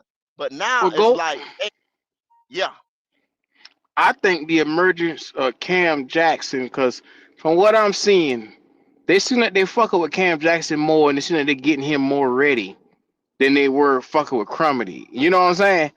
You hmm see them, you see practices, you see videos. Whenever they drop blueprints, you see Cam Jackson lining up. You see all kinds of shit. You don't even see Jaden Crumedy. So maybe having Cam Jackson around, which is that big 6'5" motherfucker you've been talking about, we just picked up this year. Maybe they say, okay, well, Crumedy don't seem to be coming along. We need the roster spot. Let's get him the fuck up out of here. We got Jackson. Jackson is a guy we could probably potentially look to get something out of. well, that too. When you ain't getting no production out of motherfucker, you know what I'm saying? And you got the same type or even better, you know what I'm saying, rookie or whatever coming up. That way, if they don't go out there and get a 3-tech, a guy that is a stone cold 3-tech, you can take Derek Brown and you put that 320, 300 some odd pound motherfucker there to eat up space to free up Derek. Better than Ashawn does. You know what I'm saying? Because Ashawn, if I'm not mistaken now, Ashawn contract is up after this year, right? If I'm not mistaken, y'all, right? I don't think he got Yeah. another This year. is this is his I think last year. I think this is last year. So I know they was talking about Quentin Williams, but I don't know how much the Jets is coming out of Quentin Williams. Not unless they get ready to Man, blow it up and just, you know from what I'm what saying? I'm hearing, the rumors are we were looking at him one time, but Kayvon Thibodeau is more realistic right now to the Yeah. Panthers. And then how do you really feel about that, Q? Either of them two right there. I mean, do you think that the Carolina Panthers are in position to say, let's go out there and make splashes like that? Okay, so it's about what you want to do, short term or long term, right here. If you're Mm-hmm. saying, hey, I want to build a defense and I want to have elite players on defense, if you're saying Nick Scotton is going to be one of my elite guys, you're saying Trevor Wallace is going to be my future middle linebacker, and I need to go and draft another one, and then you got Derek Brown, and then you got Cam Jackson, and these guys are here. then yes, you pull the plug on a Kayvon Thibodeau if that's the thinking around here. But if you're saying I need star power and I'm just trying to figure out, okay, we need something, you don't pull on that because Kayvon Thibodeau is a guy with coming with him comes with expectations, bringing him through the door. That immediately is going to spring forth this defense because it's a good defense this year. It'll be probably that much better because he gets to the quarterback at a high pace. Mhm. I think you do that if you're trying to make some noise, but I don't think you should go that route because it's going to cost you $30 million. And you didn't want to pay Burns. And I mean, once again, you got Princely here, and then you got this nigga here who is Burns 2.0. Keep on Thibodeau, same nigga. Now, You could have kept Burns. now this I is don't think Quentin that Williams. same nigga though, Q. I don't think that same nigga. I think I'm Burns is talking better. about far as build, far as body build. They the same. They're the same person, player. That was his NFL comparison. Came on Thibodeau when they did the draft video. It was Brian Burns was his comparison. Okay, so Tall, we lanky, get into but this but right, thin. we get into this right here. Quentin Williams. That's why I brought that up. They're saying now this is just a projection that his asking price is at least a second rounder. A second rounder. And then he got his contract the same time Derek Brown got it. And he got $100 and some odd million. So you got that contract. And Williams got this year right here with the Jets being so bad, he got 27 tackles, 30, 31 total tackles, 17 solos, 7 tackles for loss, 1 sack, and 3 forced fumbles. He is a 3-tech 4 down lineman. He holds the line of scrimmage. He just like Derek Brown. You know what I'm saying? 1A, Yeah, 1B. He's more of a 3 than Derek is, but they 4 down. Them two could be hell on earth. You know what I'm saying? yeah, Put beside yeah, each other. Just yeah. and If it costs me a second round pick, go. I do that shit like I tomorrow. do I do it tomorrow. I do it I do it tonight. tomorrow. I do it tonight. But you Yeah, know what I'm sir. saying? I don't know. You know what I'm saying? I don't know what they're gonna do. And they say he's unhappy. He wants the fuck out of New York.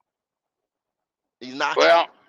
the thing is, with him coming on, your defense, instead of bringing Thibodeau in and you bring Quentin Williams in, now you probably on an already stout line. You probably got a damn near elite defensive line with him and Derek Brown and Ashawn Robinson up front, And and and a Nick Sweet. young bud and Cam Jackson and Scorton and them.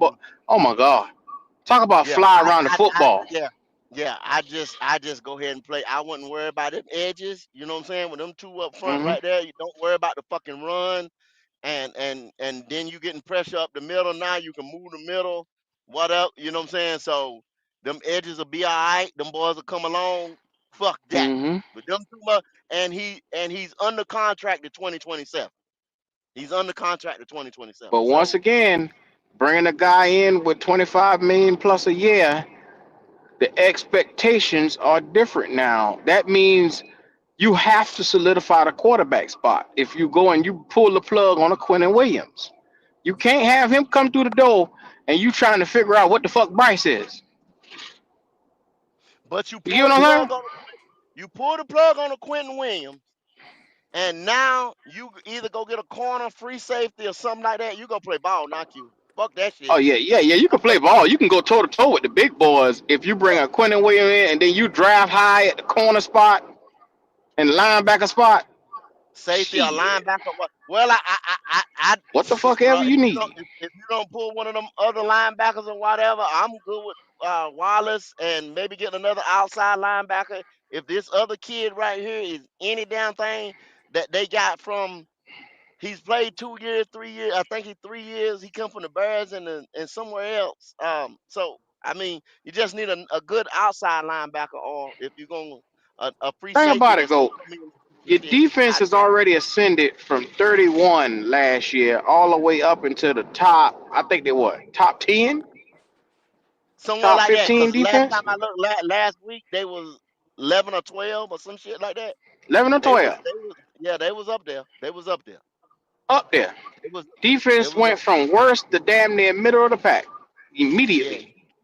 You get a You give Quentin a Williams. Quentin Williams, you could probably ascend to the top 10 easily. I tell you what, I'd be more apt to going to get Quentin Williams because I know what he is versus going to get Kayvon Thibodeau, especially when you got the 1-2 punch of Atlanta and Bucky Irving. You understand what I'm saying? But Thibodeau I'd can get rather them have them. sacks. Nah, because he's just not like D'Angelo said. He inconsistent. He stay hurt. You know what I'm saying? Quentin be there for you. Him and Derrick Brown Mm,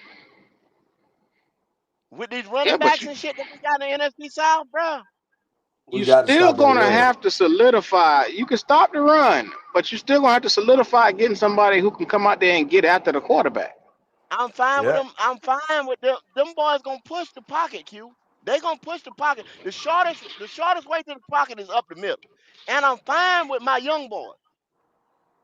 So I'm you not talking find about this go. year. You found with Presley? I don't like that motherfucker, man. I think he I'm too fine. soft. He got to go get his body. He got to get his body. We're gonna put him in the weight room. I'm not worried about that. He's Yeah. 6'4".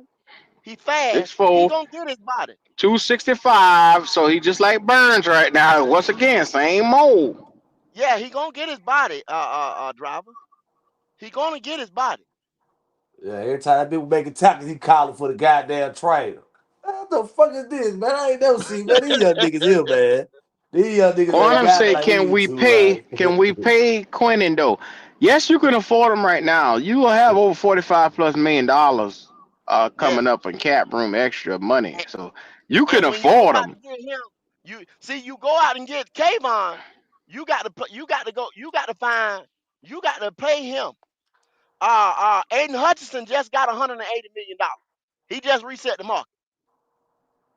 But you know what that He means, Quantum? That means you instantly go into at the QB position. You got to figure out. You might have to start over for money wise. If you go and get the big money guy like that, and you're already paying a big offensive line, you won't have to make a move there where you don't have to pay $60 million to that type of guy, because you're gonna need Mhm. that money for the rest of your fucking team. Yeah. See, if you pay Kayvon, got to get his money coming up next year. If you trade for Kayvon now, you got to restructure. You got to go sign his deal come next year. Quentin deal don't come back up to 2027, and Aiden Hutchinson just reset the market. So y'all got to think about that as well when you hollering Thibodeau. He said he knew that. He knew we was gonna say that. Yeah, okay then. Well, if you knew that, that's your money right there. Where you got it. I'd build a team around this motherfucker, man. I draft. I go get a first round linebacker, second round corner, or a third round corner, whatever you want to get. Some type of safety, because you done put all the resources on offense that you need. It's So the time to it's first, time to do something this defense. so y'all Fourth or going, what fifth y'all round, think I get first round? offensive linemen. First round, what y'all think we should go with? Linebacker or quarterback? Linebacker. I would hold on now. It depends on who's more dynamic and what spot we sitting at. If we inside the top 10, then I would probably go corner. If we outside the top 10, linebacker is going to make more sense because of where you picking at. So they got You us know what picking I'm saying? old boy from LSU right now. We sit at like 14, 15 seeds, somewhere between that 13 and 16 spot. They when they You got probably him get a going, linebacker. but I want a linebacker because I don't even like wide for real, or bulls. You know what I'm saying? But Well, they got There's some good like corners you said, and they got us linebackers in good here. corner because they saying Michael Jackson got to get the fuck up out of him. Is what they saying. And if something happens to JC or something, whatever, you know what I'm saying? That's where we thin at. And motherfuckers is throwing that way versus throwing the other way. So we got a chink in the chain. They gonna pick on Michael Jackson. And right now, that's the biggest glaring hole, opposite corner Yeah. of JC, because JC gonna take one field. You need a battle-tested young boy, whether it's from Alabama, LSU. Get one of them goddamn corners that's 6'1" or better and put him out there and draft him high, either first or second round. Hell, you could even get away with a third-round corner that could start. Whatever you're doing, if Yeah, that's true. depends on where you get him at. y'all Facts. say at least 2 more games around here, so 6 to 7 games or whatever, 8 games that y'all holler. It's like driver say you're gonna be somewhere 16 to 20. You're gonna be out the top 15. So you see what I'm saying? Now you're gonna say best player on the board. Hey, go. Which puts you where in position to take what position at the height of what they do the best? Probably cornerback, linebacker. You probably get one of the top linebackers. You probably get one of the top cornerback safeties. I damn sure wouldn't be going in there to get nothing on the offensive side of the ball. I don't want to go and get shit on not at that number 1 pick. Nothing on the offensive side of the ball. Hey, what's up, my man? What's up, Jeff? What's up, guys? How y'all doing today, man? What's going on? What's good with y'all, What's brothers? up, Quan? What's up, D'Angelo? Good. Yes, sir. What's up? What's up, Q? What up, Goat? What up, Driver? All right. Can't call it that, All brother. right. So, so we talking about Dave Canales being a pussy. We I talking heard about that. I've heard it. I've heard you. we talking about our power rankings and we talking about our organization. You know what I'm saying?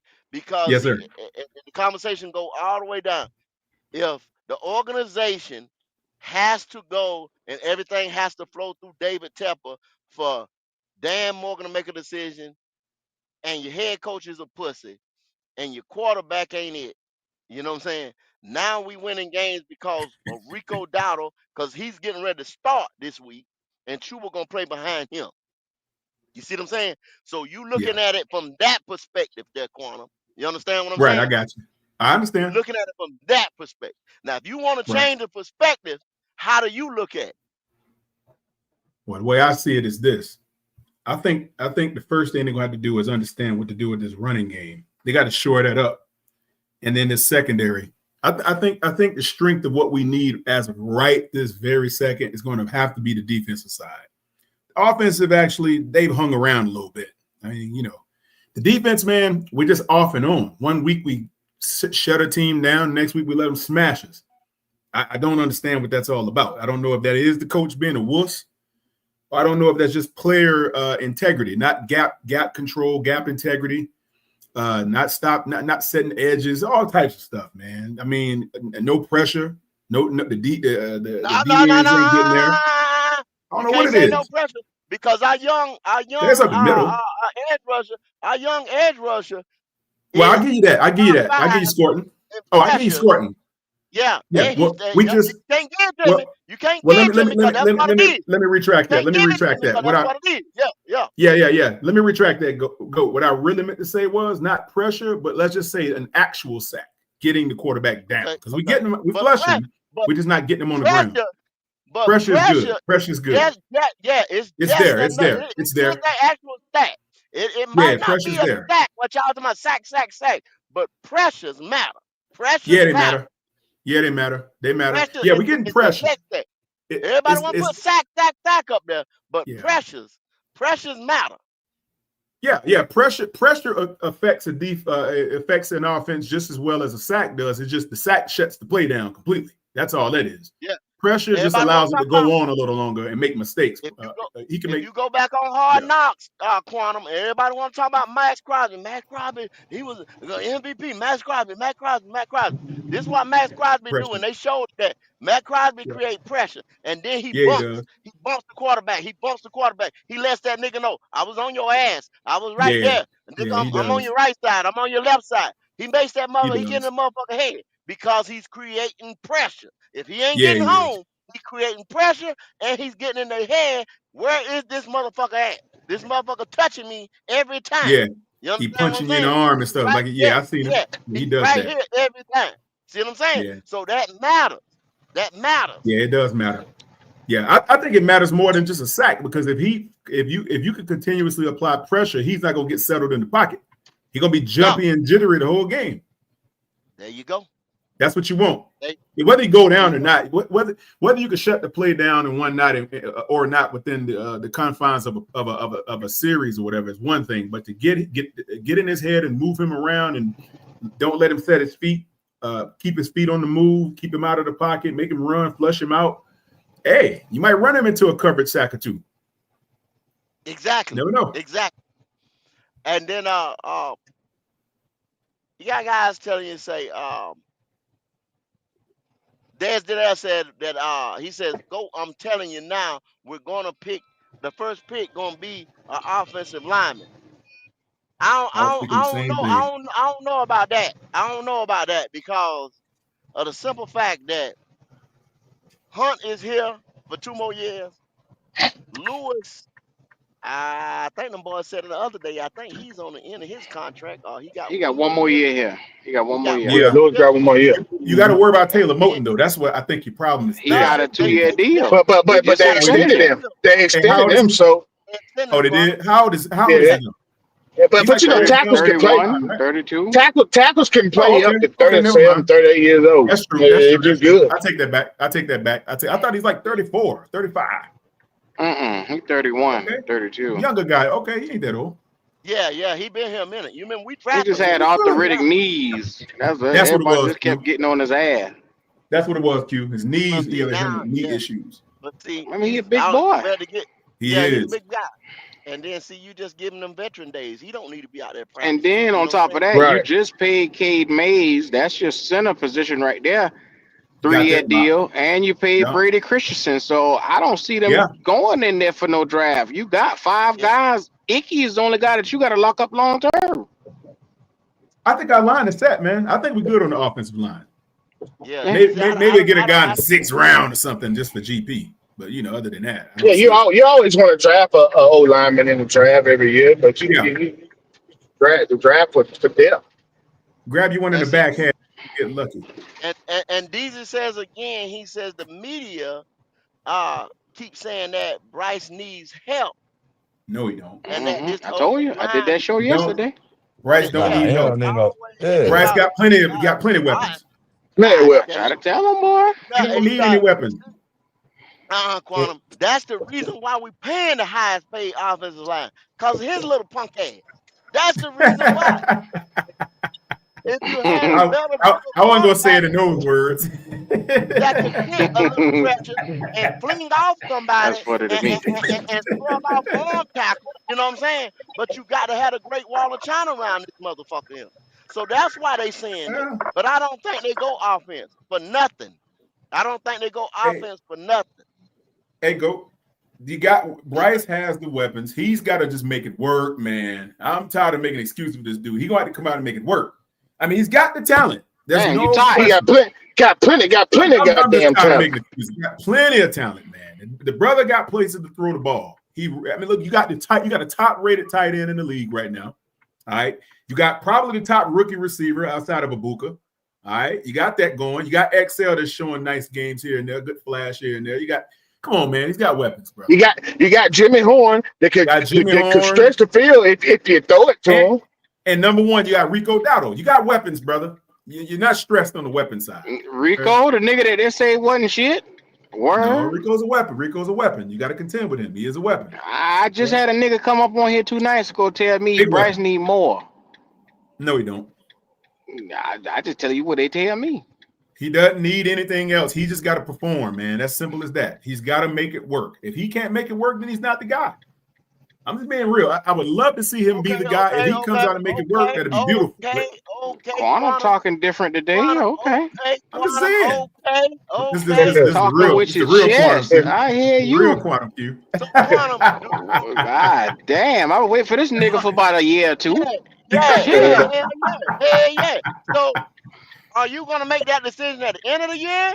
Yes. Or are you going to make that decision? So it's going to take to the end of the year for you to make that decision. That's it. That's all I got. For you to pull the trigger. That's it.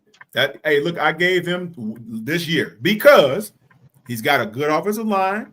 He's got all the weapons that he needs. Those cannot be excuses for him anymore. And what's your assessment right now? Right now today, Quan. Right now today. What's your? I give him a C minus, C plus. I give him that. Nothing more than that. Nothing less. But because he ain't killed us, but he ain't won anything either. He ain't done anything major. I'll take that. You ain't winning shit with no C. You ain't winning shit with a C. I mean, you said right now, but you said right now though. Let's see what happens by the end of the season. But right now, I give him a C minus, C plus. I give him a C. I think he earned a C plus because, you know, without those fumbles, man, I don't think the fumbles really makes it look worse, in my opinion. Turning the ball over the way that he did in the beginning of those games, putting us behind first couple quarters of those games, that really hurt us. But without that, I'll give him like a C, C plus, C plus. Is this the same Quantum talking? I'm trying to figure out what this is. I ain't even gonna argue with that. You give him a C. I ain't gonna argue. I'm just being honest, man. Hey, what? QQ, you know I like to mess with y'all, man. Well, you had me so hot the other day, boy. I had to go take a damn breather. Oh. Hey, I'm gonna call it like I see it at the end of the day, man. I am a Panthers fan, but I would like to see Bryce succeed here, but if it ain't for him, it ain't for him, man. It's just what it is. I would love to see it, but if it ain't for him, it ain't for him. I ain't no think in my mind, ain't no doubt in my mind. It's not for him. I just wanted to be sure. That's all I'm saying. I just wanted to make sure you get all the toothpaste out that tube. That's all. That's all. Sound like you done squeeze that bitch to the end and you done cut the thing open and done put the damn brush in the corner. Yeah. God damn. Put water in that motherfucker now. You put water in it. Hey, depends on what toothpaste it is. If from Dollar General, I'm gonna throw it away early. I didn't know you go to Dollar General, Quantum. Okay. I've been known to visit there a few times. I hear you. Rich niggas going to Dollar General. Hey, that ain't me, brother. Hey, I ain't got it like that, Q. That's good. People saying Quantum talking realistic around this motherfucker. Dang. Well, that's realistic. You can see the handwriting on the wall. I'm still waiting to see the little kid get 2 wide receivers over 100 yards. Is he capable of doing that? Because Leggett, right? Because Leggett and Ted are definitely capable of going over 100 yards. I ain't seen him. Can he do it? A franchise quarterback. A franchise quarterback is supposed to be able to get 2 receivers over 100 yards every now and then. I agree. You know what I think is going to for him. Logic is going to come down to the game plan. That's what it's going to come down to, whether he can do it or not. Are they going to allow him to throw the ball that much? You know, is he going to be able to connect on those shots? But that tells you everything you need to know, Quantum. Anytime you drive a quarterback #1 overall and your coach comes out and says we're going to be a running team, why drive a quarterback? Why were you drafted #1 overall? I don't know no franchise quarterbacks coach coming out saying that we're gonna be a run first team. Not neither one of them. I'll tell you why, D'Angelo. This team was starving for a new beginning. They needed to get people back to the stands. They needed a boy next door type of quarterback. They needed somebody that was relatable, clean cut dude, you know, very respectable, very, very honorable. Again, we are in the South. Who said we needed that? I didn't need that. I didn't need that. We're a small minority of the fan base, my dear. But I'm talking about some of those wine and cheeses up in the luxury boxes where I generally sit. Like that. Okay. So I'm saying when you up in there, you see AQ, you see some stuff going on up in there, brother. Yeah, I'm gonna leave it at that. But like I said, invite me up there next time. You too niggers to go up there. You too niggers to go up there. You can't go up there.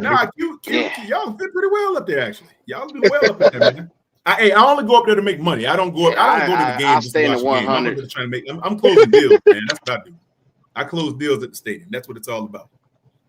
Anyway, what I'm saying is the people who go there, who wanted to see something different. We had Cam, then we had some seasons where we didn't have anything. They wanted to get back to that. Bryce is an instant ticket sale. People are going to come to see Bryce. The kids love him. You should have seen him. I was at the practice. The kids were all over. What tickets Bryce selling? Bryce sells tickets, man. They love that dude. No. Fans love him. No. Fans love him. I seen a lot of empty seats. You know, it's been a lot of empty seats. You might Quantum be since, it when we weren't winning, No. but I'm saying No. like his image but is what David Tepper Cam wanted. never had that. We was never ever at that low when Cam was quiet. Even when we was losing, there was I butts in agree with seats. Cam is Quantum electric at though. That's a first. different I personality. agree with you, Quantum. At first he Yeah, was. at first, right. At At first. first, right. But That's why they drafted him. after That's what the he said. first season, and he played so bad. You understand what Yeah. I'm saying? And then after the benching and everything, y'all was the only one that was excusing him and giving him this and giving him that.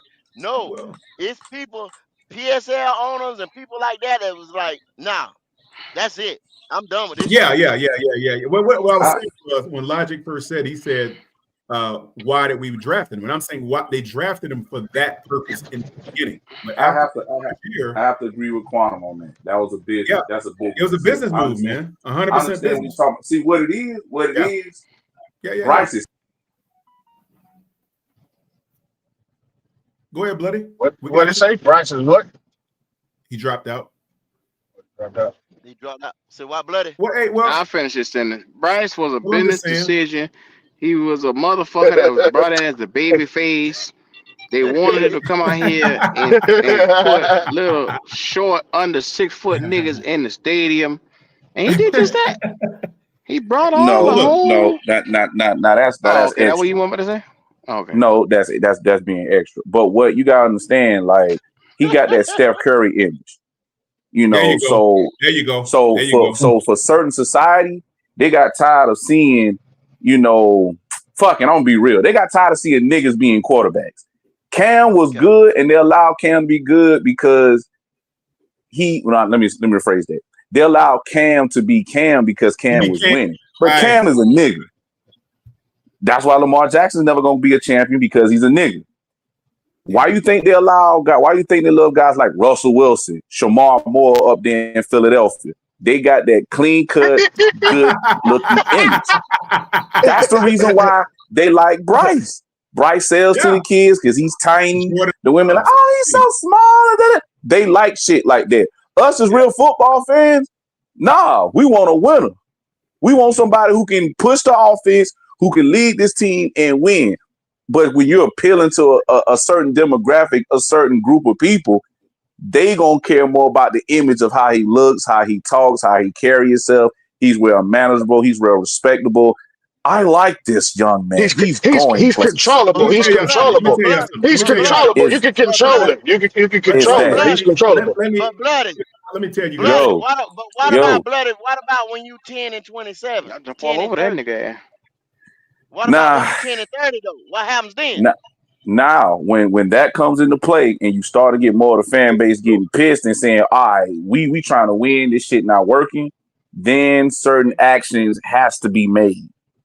But it will all depends on it will all depend on if ticket sales continuously drop.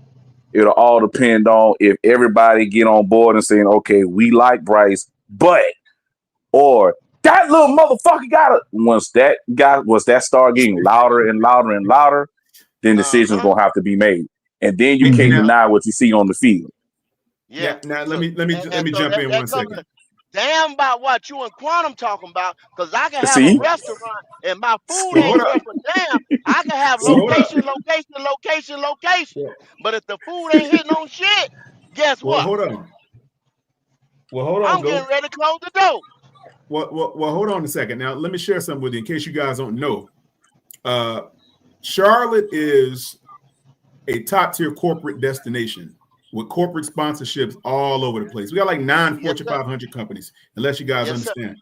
There are a few Fortune 1000s, and there are a lot of regional operations as far as corporate headquarters here as well. It's a lot of money that flows through this city, a lot here in Charlotte. Now, I'm going to tell you that I know this. And it's a fact. Now, the thing about it is Tepper, he's woven into the commercial fabric of the community right now. With the city, he's best friends with B. Lyles and all they hang out. I mean, the city council in his back pocket. So he's going to get what he Now, wants. He's going to get. He's it took that long for it to happen though, because they didn't like well, him when he first came. When he first no, came because for him, I know he because was an it's, see, outsider. What they called him, an yeah, outsider.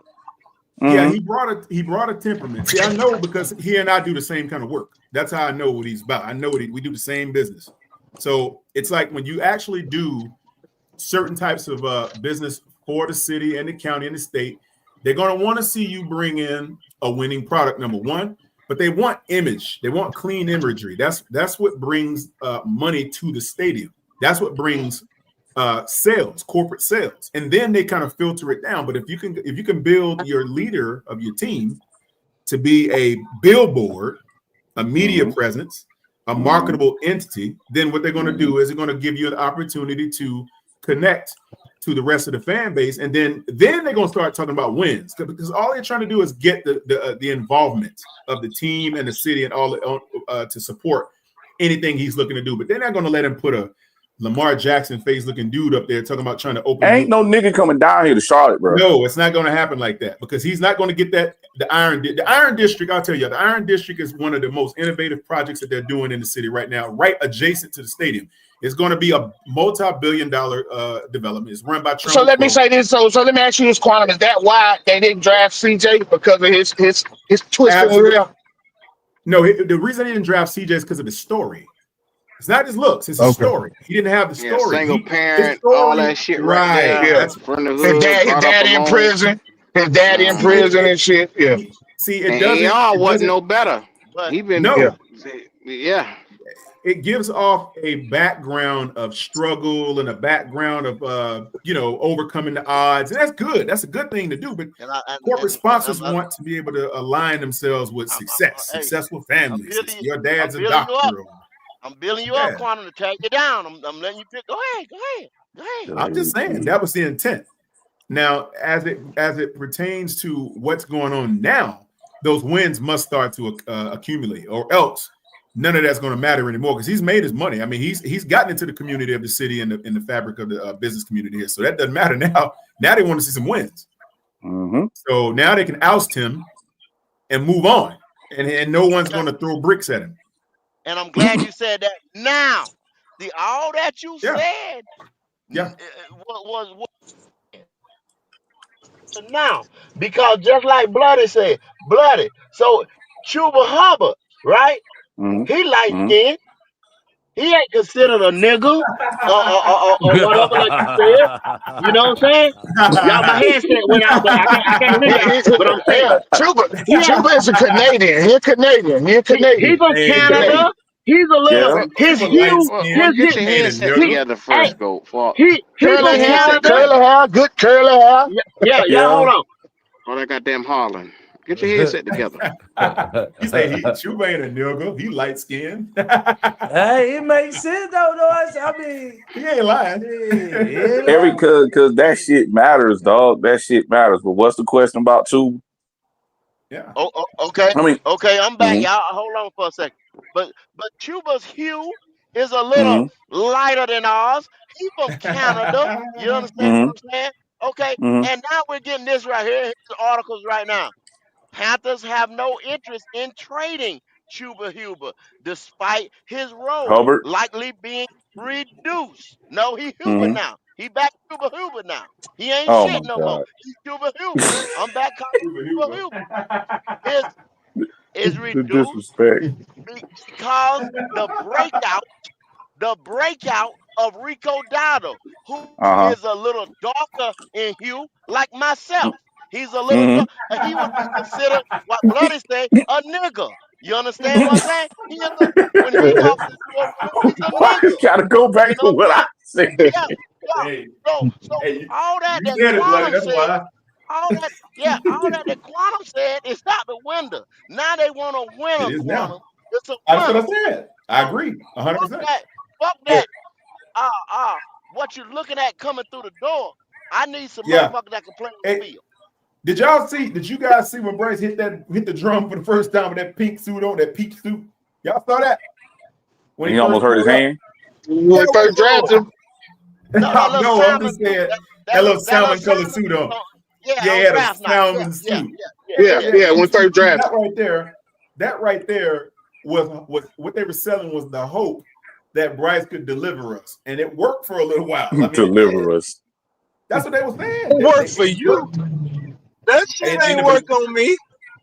Yeah. So it Damn didn't that work for little you when they Simon first brought him here. It didn't Damn work that little Simon Soup, man. Damn that little before he took his first snap. But see, y'all, what y'all gotta understand is that we're football 33 fans. was in there. We want actual production. We don't care about all the bells and whistles. Right, Other right, people, right. they care about the bells and whistles. They care about, like you say, the imagery, the nice suit, and all this other stuff.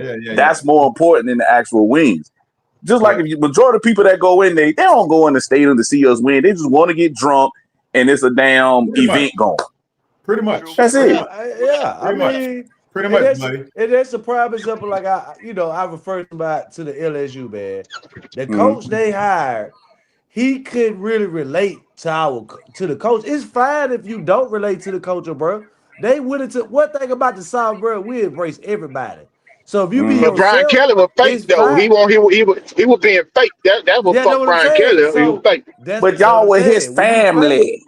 When you fake, we gonna peep that shit out. Ain't no real. Right. Ain't right. that shit. Yeah. That's why a lot of our old players and former players don't go back to the college. That's why a lot of people don't be involved around Brian Kelly like that. So that's why I say, man, it's all about a person who understands your culture. When you hire a coach, you got to have that, because I promise it will put you in a direction to where you will have all these talented players and you can't do shit with it.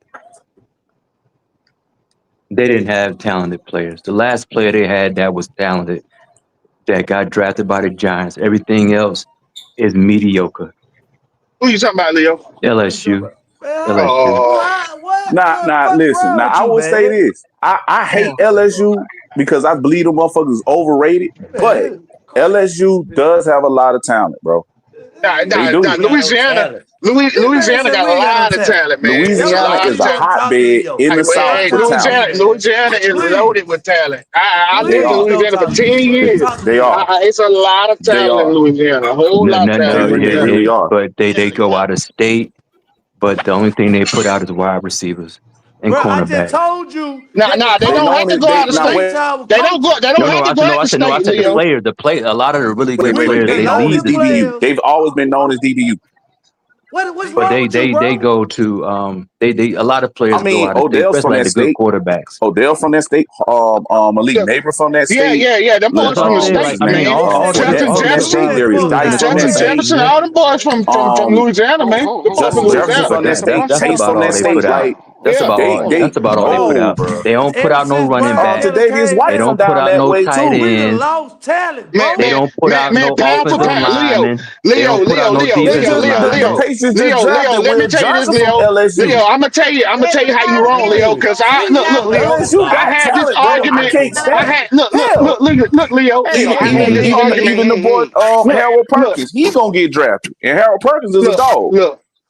Look, Leo. I had this argument, Leo, living down there for a lot of years. I used to have this argument, and I was like, Louisiana ain't got more talent than North Carolina. I swear to God, Leo. I know they don't. By the numbers, shit. By the numbers, pound for pound, Louisiana had more people in the NFL than any state in the goddamn country. Yep. Louisiana got more. They got more people in the NFL than any state in the country. Dominant players, they only put out dominant wide receivers and cornerbacks. That's it. It's a lot of talent come out of Louisiana. And I believe LSU as a school is overrated with their football team, but talent, I can't deny that.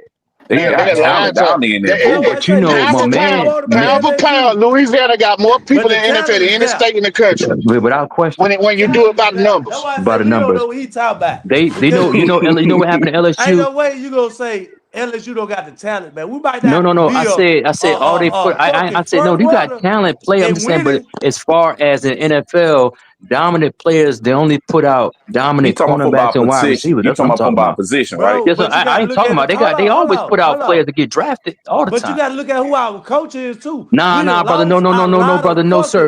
It ain't about the coach. Ain't got nothing to do with the coach. Ain't got nothing to do with the coach. No, it don't. When Sharon was there, what got him the championship? Joe Burrow and 2 fucking Hall of Fame wide receivers. Ocean before Ocean, they wasn't doing shit. Stop playing What you around, mean? brother. Nick Saban? Nick Saban? That No, how long no, ago, no. brother? He What talking was about that? Like the nah. 2002? No, he That was talking about the 2002, end. brother. That shit was so He long talking ago. about the Even end Les of the Les Miles. Even Miles Les era. Miles. Even Les He talking about the Miles. end of Les Miles Les Even Les era. Miles Miles. underachieved, brother. Les Miles underachieved big time. You Now know what Les their Miles problem should have is? did more with the They talent that never he really had. had He a good. should They have, never really had the but quarterback play after Joe Hey, Burrow or before Joe Burrow. D'Angelo, what's that coach now name that came from Ole Jamarcus Miss? Russell was a hell of You, a you, quarterback for them. Now you say what, But go? brother, that was in the night. That was What's like the that early coach name that came 2000s, from late Ole 90s. Miss that stayed there for a couple years because and then he shit, started and recruiting big Matt men. Flynn did help him win that natty. Even I though can't he hear you, go. Hold on. Let me see. Here we go. Saying what you say, go? The coach that came from Ole Miss that's got that raspy voice.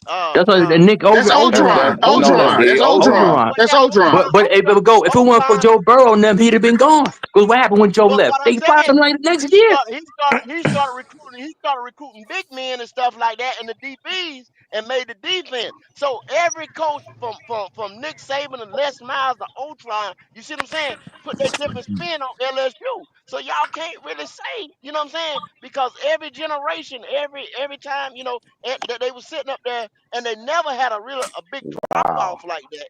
They never really had a big drop off like that. But Never. you got different coaches that brought their different twist in there. Yeah. That's what you got to Bri- look at. Yeah, Brian Kelly was never the coach for them boys. All they got to do is get a coach. LSU will be right back at the top of the goddamn food chain. All they got to do is get a goddamn coach because That's the it. They talent got is the there. talent. The The talent talent right is there. there. Yeah, talent right. The talent right there. They What you back go. telling me, man? They can go. They can go right to Baton Rouge and New Orleans and get half of their goddamn Brother, team but you got to and be get a fine. quarterback, bro. And back out of You could Texas do and all you want. Man, You right got to there. get a quarterback, though. bro, Leo, this what That's you right. understand, And we bro. got great We men. never We have can to do get a whatever we quarterback. want. Never. Say it again, driver. What you say? What I'm saying, win in history that we actually had to. Let's just go with Nick Saban, all of them. They go get these little bridge ass quarterbacks. You got run game, you got defense. We're gonna stop your ass in the trenches. But why Alabama was all? Why Alabama win the championships and y'all wasn't though? Because Nick Saban. But no, Nick Yeah, wasn't playing quarterback. Nick ain't playing Nick quarterback. was, bro, this what you gotta it wasn't understand. always the quarterback You Nick though. ain't gotta playing quarterback. understand, bro. Nick ain't You playing gotta quarterback. understand. No, for I'm listening. one, he know how to recruit in our territory. He So do. what he was Yeah, doing, he do. he was countering us on certain players that we need. That's what you slow at, nigga. Yeah, Nah, yeah. I ain't slow. I He, ain't he, slow. he right, I Leo. ain't He slow. right, Leo. I ain't And slow. I don't agree with Driver much, Leo, but LSU Driver ain't right, win no Leo. champ. God They damn, won a driver calling a championship nigga with slow. Joe Burrow. After What? Joe, they fell off the map. Hey, let me ask you this: how you let Texas A&M come there and destroy LSU like that? How that happen? See what I'm saying? Destroy them. That's coaching, bro. You really Man, that nah, the And like slow, players bro. ain't there. The He's players slow, ain't man. there, brother. He The just players want ain't and there. The players they ain't there defense like was y'all say they are. the defense was bad for the past 2 years. That defense got better. And They like I didn't say, get I better hate enough to beat LSU. Alabama and beat Georgia and beat Texas A&M. Right. I ain't no LSU fan either, but I know LSU history. Goddamn it, I They hate them got motherfuckers. But I ain't them taking bitches away from ain't. their Hey, overall they got talent as far as plenty. players. They got talent. Plenty of They could talent get around here. in-house talent just like Georgia and Alabama and Florida get out talent. But you know why Florida don't win? Florida got They all the ain't got the talent in the coach. world. You know why Florida don't win? They ain't got the coach. No. Ain't no Quarterback. no no no Florida no ain't no got no. no quarterback. Florida ain't had no They quarterback. have a You coach can't win without no they have quarterback. a coach since Man, you Urban don't Meyer. understand SEC football, Yeah. Well, bro. they You had a don't quarterback understand though. SEC As trash as football. They Tebow ain't had was, no coach. They Your ain't had last no couple of coach in years been Urban Meyer. terrible now. but I'm They ain't had a saying coach in as Urban Meyer. trash as So you trying Tebow to say was, DJ Lagway is trash? I ain't say trash, but he not good enough to take him to the next level. He wants you to have a motherfucking Cam Newton. He got to be something different. Nah. It You just ain't have too a many you just motherfuckers have to like have that, a boy. you just have to have a competent It quarterback. ain't too many That's niggas all. like that. There's not gonna be too many Trevor Lawrences, Deshaun Watsons, Cam Newton, Vince Youngs out there, dog. Well, who It's won the not a lot championship? of them. Who won the championship last year? A motherfucker got drafted in the 4th round. Who won the championship? Man, you know how loaded that Ohio State Will Howard. Buckeye team No, was. LSU supposed to be loaded too. Yeah, LSU supposed to be loaded too. So LSU y'all say is loaded, but look at it. Look at the head coach, bro. And I'm not a fan of Ryan Day, but Urban Meyer left Ryan Day a great team, bro. No, he didn't, bro. Urban Meyer left about What you 7 years mean? No, he before. didn't, bro. That team stay loaded. That's Ohio State, bro. He been left. All them people graduated. What you talking about, bro? Urban Meyer like 5 or 6 years ago. Urban Meyer left before COVID. Like I say, he left Ryan Day a real good team, and Ryan Day kept that shit going. No. Ohio State sell itself. That goddamn it, Ohio State sell itself. They loaded. You ain't got that. Goddamn it, Ohio State always been goddamn good. Yeah, they've been good, but you know, but the same way they were talking about getting rid of my man too because he couldn't beat Michigan. So I mean, I hear what y'all saying, but you need a quarterback to win. Until he won that national title, so that cooled it off. But his ass still better beat Michigan though. Man, who your team is, Leo? Who you is? Nah, it ain't about that. It ain't about my team. Man, you trying to know say that what we ain't doing, motherfucker. Speak up. Y'all boys just extenuating the obvious. When you're in Ohio State or Michigan, you better beat either one of them motherfuckers at least once. I mean, that's true. Or when you at LSU, you got to beat Alabama. You know what I'm saying? Yeah. Or when you Auburn, you got to beat what's Alabama. You know what I'm saying? Alabama. You got to go beat Alabama. Because if not, at some point in time, your ass is gone. They'll get you out of here. You go. Ain't no ifs, ands, or buts about it. But you know what? Michigan quarterback, Michigan, the freshman Michigan quarterback, he had signed with LSU, but I guess Michigan threw more money at him. They gave more money. Yeah, they gave more money. Is the coach. Well, he gone. I mean, he gone. We gonna see. I mean, he gone. Motherfucking man, listen here, man. We had a number one wide receiver this year, decommitted with Tennessee. Last year, we had a number one wide receiver decommitted with the Oregon. Bro, it's the coach. I got you. They got you. Y'all better go get Marcus Freeman. No. They was talking about that. What's brother name? Lane Kiffin may go to either there Lane Kiffin. Lane Kiffin. Lane Kiffin. Lane get you a quarterback. Lane said Florida got to give him $1 billion. He got to give him $1 billion to go down there. Money is not driving him. Most likely, it's probably the right opportunity, the right place where he can go, so he can get that ring, so he can go ahead and go back to the NFL. Yeah, I agree with you on that. Yeah, but most likely it may be Lane. Lane is their best shot. Lane to get you a quarterback. Lane to get you. Lane is the motherfucker now. I ain't gonna lie. If I'm LSU, I'm going to get Lane. Yeah, go get Lane. Yeah. So, that's wild as hell. Though. Yeah, Lane said you got to give me $1 billion. Yeah, Florida, you got to give me $1 billion. Then I come down there and coach him that shit over.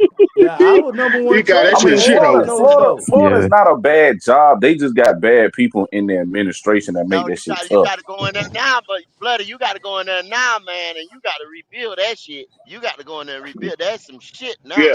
You got to go in there now. Yeah, you got to try that whole program now. That shit ain't worth a damn now. You got to it's bad, man. Do it. It's fucked up now. You know another school that ain't looking too hot neither. The one going back west about 100 miles. Tallahassee ain't looking too good neither.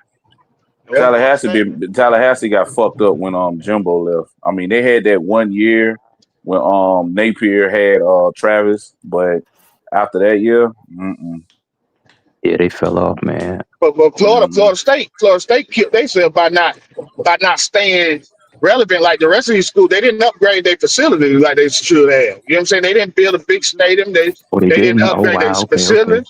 Well, they got a nice stadium now.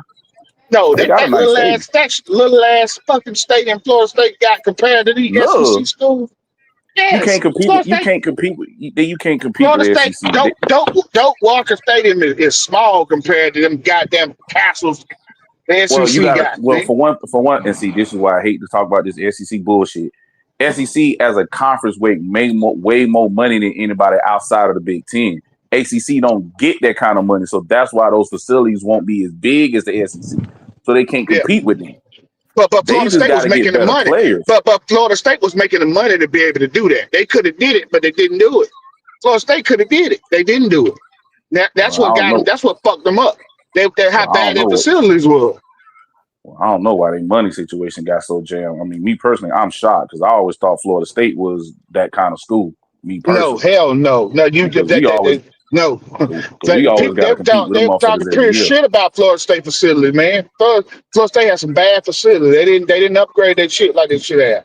Oh, so they want to D'Angelo, be like you let FAMU. Logic hear you talking shit about Florida State like that. He'll come on here, But slap your ass but across the Q, I field. was a Florida State fan. Coming up, I was a Florida State fan. You know what I'm saying? Shit, I was a Florida State fan, so I know what go. I mean, I don't fuck with them like I used to. I mean, I ain't really got no college team. I mean, hell, they got them playing football. You kind of lose, I lost keeping up with them, but I still root for them. But so I know how Florida State is. They facilities ain't where they should be. I think they upgraded a little bit now, but for a long time, Florida State facilities was killing them. That's why they weren't getting the top recruits because they couldn't compete with the SEC schools. Well, you gotta have When that you get in the top, look, facility up to date. yeah, and a lot of time when you sit there and you the top dog in different places, you fall off a little bit because you say, well, motherfucker come here, we're gonna get this guy, we're gonna get that guy. They're gonna You know what I'm come in saying? anyway. They're gonna come Yeah. in anyway. You know what I'm saying? Hmm. So you start to take shit for granted. Right. When Bobby Bowden left, that's what Bobby Bowden could have kept doing it, but once He Bobby got Bowden old. left, he got He old, got old. and He got old because they started losing in the mid and late 2000s. So they needed a coaching change. Exactly. Just like Frank Beamer when he left Virginia Tech. They was right. losing like hell, and they still ain't bounced back yet. And they got a lot of talent up there in Virginia that quiet as kept. Yeah. Well, the Yeah, eastern side of Virginia. yeah, but you just don't fall off like that. You know what I'm saying? Yeah, just like that, Virginia Tech up there in that mountain. You know what I'm saying? Where it's tucked in at right there. They was pulling all them niggas from over there in Norfolk and all that stuff. Vic, all Mm-hmm. them boys like that right there. That's a talent from there all the way to DC and stuff. There's some talented Mm-hmm. people. That was they honey That's hole how right there. that's what we got Ty's Boyd from up that way as Yeah. our quarterback. Quarterbacks, Uh-huh. running backs, fast motherfuckers, people that can play multiple positions. Shit, they were pulling them. They was. Now you got Penn But State getting them, Ohio State getting them. They yeah, going to the when Big Frank Ten. left, They not even going to the when, ACC no more. yeah, it's coaching and recruiting. When Frank Beamer Right. left, it was a wrap. That's why they was talking about trying to get Shane update because he already got some top talent from update down here to South Carolina. That's where Dylan Stewart came from. That's where Nick Harbaugh, his non-wide receiving ass came from. Hell, they just got caught up paying a dude some money just to visit down here in South Carolina a couple of days ago.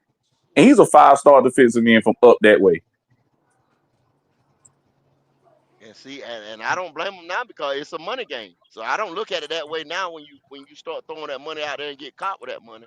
You know what I'm saying? Because they been Mm-hmm. doing that, but shit, you going to Portland, hey, you cut the damn check. So that's a hot bid up there. So God damn, I can't get these you got a lot of them coaches. It's a That money wanna game say, everywhere, Goat. It's a money game everywhere. yeah, that's true. But a lot of them coaches want to sit there and say, "Oh man, we such and such." You know what I'm saying? So Mm-hmm. they're gonna come because it ain't like that no more. These kids different out here now. They don't They care Yeah. don't about fuck the with them. school. They just want the money. Yeah.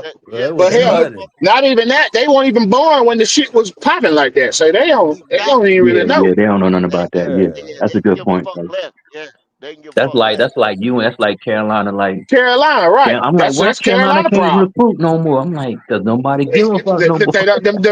them young boys don't give a fuck about Carolina. They They weren't don't care living nothing when about that Carolina shit, was man. popping like that. They don't give a Ain't fuck about nobody playing. that They don't care Carolina nothing blue. about that. They don't care nothing about that blue, man. A Hell damn no. shame, too, man. Yeah. Goddamn shame. And then Carolina I, don't want to pay no goddamn money. They don't. They cheap too. That killing Well, too. They that's gonna they why gonna that's why find out after they let your boy go. They yeah. gonna find out. Well, see, that's why Duke it's overthrew him in Carolina, hoops. but see, Yeah, it's Carolina, Duke, and all that right there still on that same tobacco roll type shit, this and that, and this, and then we living off of Michael Jordan, and you know what Right. I'm saying, Yep. all Yep. kind of shit Yep. like that. Yep. Michael And Jordan. like I Yep. said, a lot of yeah. That's what these they young doing. boys They don't think care that about they these care nothing about that. They looking young at boys don't LeBron give a fuck James. about Them young boys don't give a fuck about that. They Yeah, want that money. they Them know young boys want that LeBron money. James. They don't know no They don't give Jordan. a fuck about that. They don't give a fuck about that shit. They don't care exactly, man. They don't care nothing about that. Hey, look, motherfucking what's some little schools getting players and all that? Like, man, this is the money. They're throwing the money around, man. They don't care nothing Yeah. about that shit, man. Yeah. You know Them you young boys boys want don't see how them young the boys want folks that play money. in They don't give a Carolina. fuck about no. getting no That is free not Jordans every Jordan week. They playing don't give a fuck about that They shit. don't give a fuck Buy me about So they 100 can pair buy of the Jordans. Jordans. Right, I can buy my Jordan. I don't need no new Buy pair of my own Jordan every week. goddamn Jordan. Yeah, I want to buy my mama a house. God damn it. Exactly. Yeah. That's a Hey, hard. hey, That's an easy sell. the real question is, the real Go question ahead. is, what do you do with all? Yeah. The real question is, what do you do with all those people, all those players that were investigated for quote unquote receiving certain gifts of the friends of the program, certain monies and things like that? When now it's common practice with NIL Well, they coming on. can't. They ain't gonna What do you do really do now? much because it was at They that just time overwork. that it was illegal. Yeah, But it's breaking the law but there. didn't Reggie Bush? Yeah, I get Reggie it. But Bush didn't got his Reggie shit Bush back. just, Yeah, that's what I'm he saying. got his Heisman back. It's I like mean, they might go back and do shit like that. Yeah, but you know what this is reminiscent of? This is reminiscent of the marijuana laws before they started legalizing it in a lot of states. A lot of people went to jail for a very long time over marijuana, illicit marijuana dealings, right? Now, right. It's been overturned, it's been decriminalized in a lot of the states. Now you have to go back and look at those cases. And I'm like kind of wondering, are they going to do that with the NCAA? Nah. I think they Because say at the time it was against the rules, it was against the law at the time. So they're Maybe not. if somebody pushes it. I get Maybe it, if but kind of somebody messed up pushes though, ain't it? Nah, that's Yeah, life. maybe Ain't if nothing somebody messed up about life, but that's life. Ain't nothing You messed got up. some lobbyists that'll push for that, and they'll Ain't, get it. They'll ain't get some nothing stuff messed wiped up out. about life. Like at the What time you broke the law, what you is? broke the rules. But what I'm saying You is, can't go back in time and say, okay, yeah. now it's legal. Nah, I don't Well, work what you like that. can do, what you can do is go get expungements and things like that for records and so forth. That's kind of what I was getting at. Like, do they Oh, get a okay. I was chance thinking to go about like back? on You the. see what I'm saying? Like retroactively. That's what I'm talking about. Or that's a can of worms that they done opened up. It's gonna come back to Right. bite. It's gonna bite That's what I'm saying. NCAA in the ass. It's gonna come back That's because what what's I'm gonna saying. happen is They say That's my point, Leo. That's my point. somebody gonna get. See, they already investigate because if the grown men doing it in professional sports, you know the young men doing it. So it's just a matter of time. They gonna have a problem on their hands. Yeah. Cleo, You you should have can pay never them young gave. boys way less money than a professional athlete. Yeah, you can get them way less money to throw a game. It's way less. Yeah. All you gotta do, and then you telling me, Well, just they like doing that anyway. They no, doing that I'm shit talking anyway. about, I'm talking about like say I'm Coaches doing playing that shit ball too. and I tell Quantum, hey, look, Quantum, Yeah. I'm a shoot less today. Yo, put me on the under. And I'm talking about in college. I'm talking about in college baseball, basketball, football. You should put me on the under, and then we gonna cash out. Come on, man. You think them young boys ain't telling their friends that? Oh, you know they are. I mean, they doing more. They doing more than just that. What they'll do if they already know that they can't stand this fucking coach and they already know they transferring, they'll tell one of their homeboys at the rival school the whole game plan. They'll send a nigga to plays, all that shit, and they'll sit there and get about 2 or 3 bands off of that shit. Yeah, That's why. see, that was the whole reason that's one time the for the whole stories about for the NIL. That was one reason for the NIL to start Right. keep that from happening. Right. But And the then it comes to NIL, a place. it's I all a always joke say, anyway, man. yeah, that's what I always said. I said, well, you start paying these guys, you're gonna open up a Pandora's box at some point in time. You know what I'm saying? Because this is gonna have It's already open there, go. solve the problem with this, and then another problem is gonna open up. You know what I'm saying? That's what's happening. It's already open now. What's the lesser of two evils, though, Goat? Is the lesser of two evils not paying them or paying them?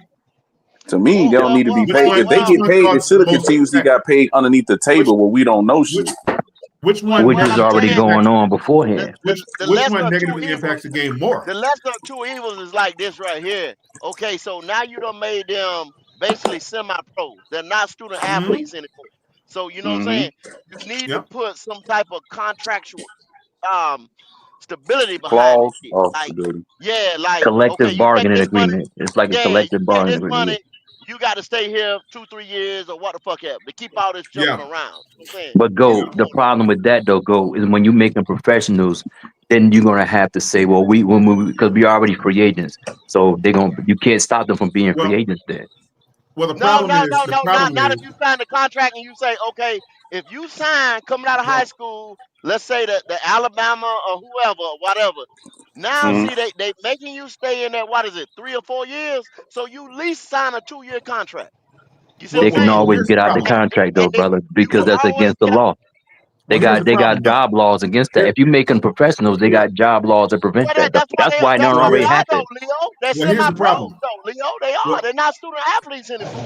They're That's what making I'm well, saying. here's That's the a problem. job. But Here, brother, a job. If you give them a job, then that makes them, you can't bind them by the look, contract like that. That you can't sign because look, you can't bind them with a contract like that. That's Well, what I'm pretty saying. much, Because Leo. it had They was already been bounded by talked the about. contract. but look They though. was bounded by the contract. Here, Basically by the scholarship. You see what I'm saying? well, here's Because the see, they problem, though, always guys. have a scholarship over your head.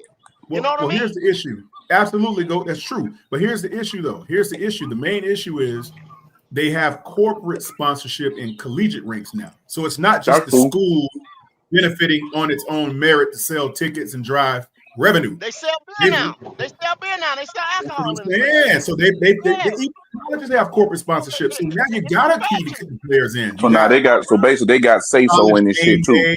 Yeah. So it's like the pros. Yeah, So you it's have to pay them semi-pro. now.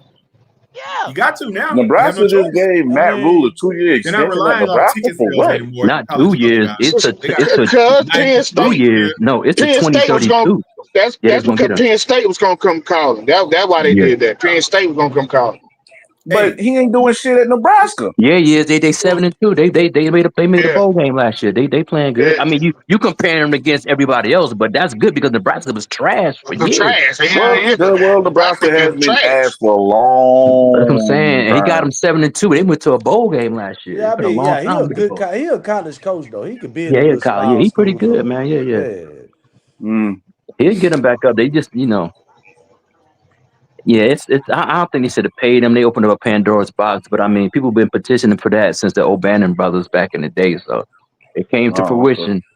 But it's nobody but like the boosters paying them though. It's nobody else but Right. nobody, because NIL, name, image, and likeness, they not selling jerseys like that. The video game, okay, the video game gave them a couple $1,000. Everybody on the game, but other than that, Mhm. it's the boosters paying it. Yeah. But I the Like they mean, would, like they would, the but they were president doing had that before. proposed a So law against that shit though, man. The president had proposing to stop boosters from paying these young people because you could go to the highest bidder. So I mean, they, it ain't I liked going it the way it backwards. I'll was. tell Just you pay that these right kids now. underneath the table. We don't need to I know gotta about say, what the hell Yeah, going that shit on. ain't going backwards. I liked it better that way. The boosters been the same boosters who were paying them under the table is the same yeah, boosters who's paying same them right thing. now. Right. Exactly the same one. It's out in the open now, but Yeah. That's on the they bad part. Because they usually give them a but brown paper bag in their locker. Phil I don't Knight, care. What's Oregon, the EJ get your best They'll give them a job. What they do is give them a little summer job and pay them a bunch of Or money, give them a also, car. what they'll do, their families, they'll move them in town and they'll have them That living too. in a nice little house They been while they doing Oh that. yeah, staying there. they've been Or like doing you that. say, Yeah. Come up with a they'll They help been their That family too. doing that. members get that certain job that other people been trying to get who actually earned it, Mm-hmm. but Yeah, they'll give it to them since they're going to our university. yeah. That's how it go. I mean, hey, that's the nature Yeah, of the it's business. business. It sucks, but it's business. It's But the life, thing yeah. about it, you got to think about it, man. Like, man, once that shit took off, ain't no going back. And you're right, brother. I True. agree with you on that. I mean, That's true. That's true. you can Ain't no talk going about back. this shit, you can criticize this shit all you want. This shit Mhm. is not going away. Hey, Nah, it's look. not. And It's it's going like back. that. You're It's right. like that here with the Panthers, because if you look at it, David Tepper Mhm. is integrated with the city mainly because of the type of asset management that he does. So the city actually sells bonds and things like that on the public market, whereas he actually trades them. So they have alliances formulated that way, where his firm undersees.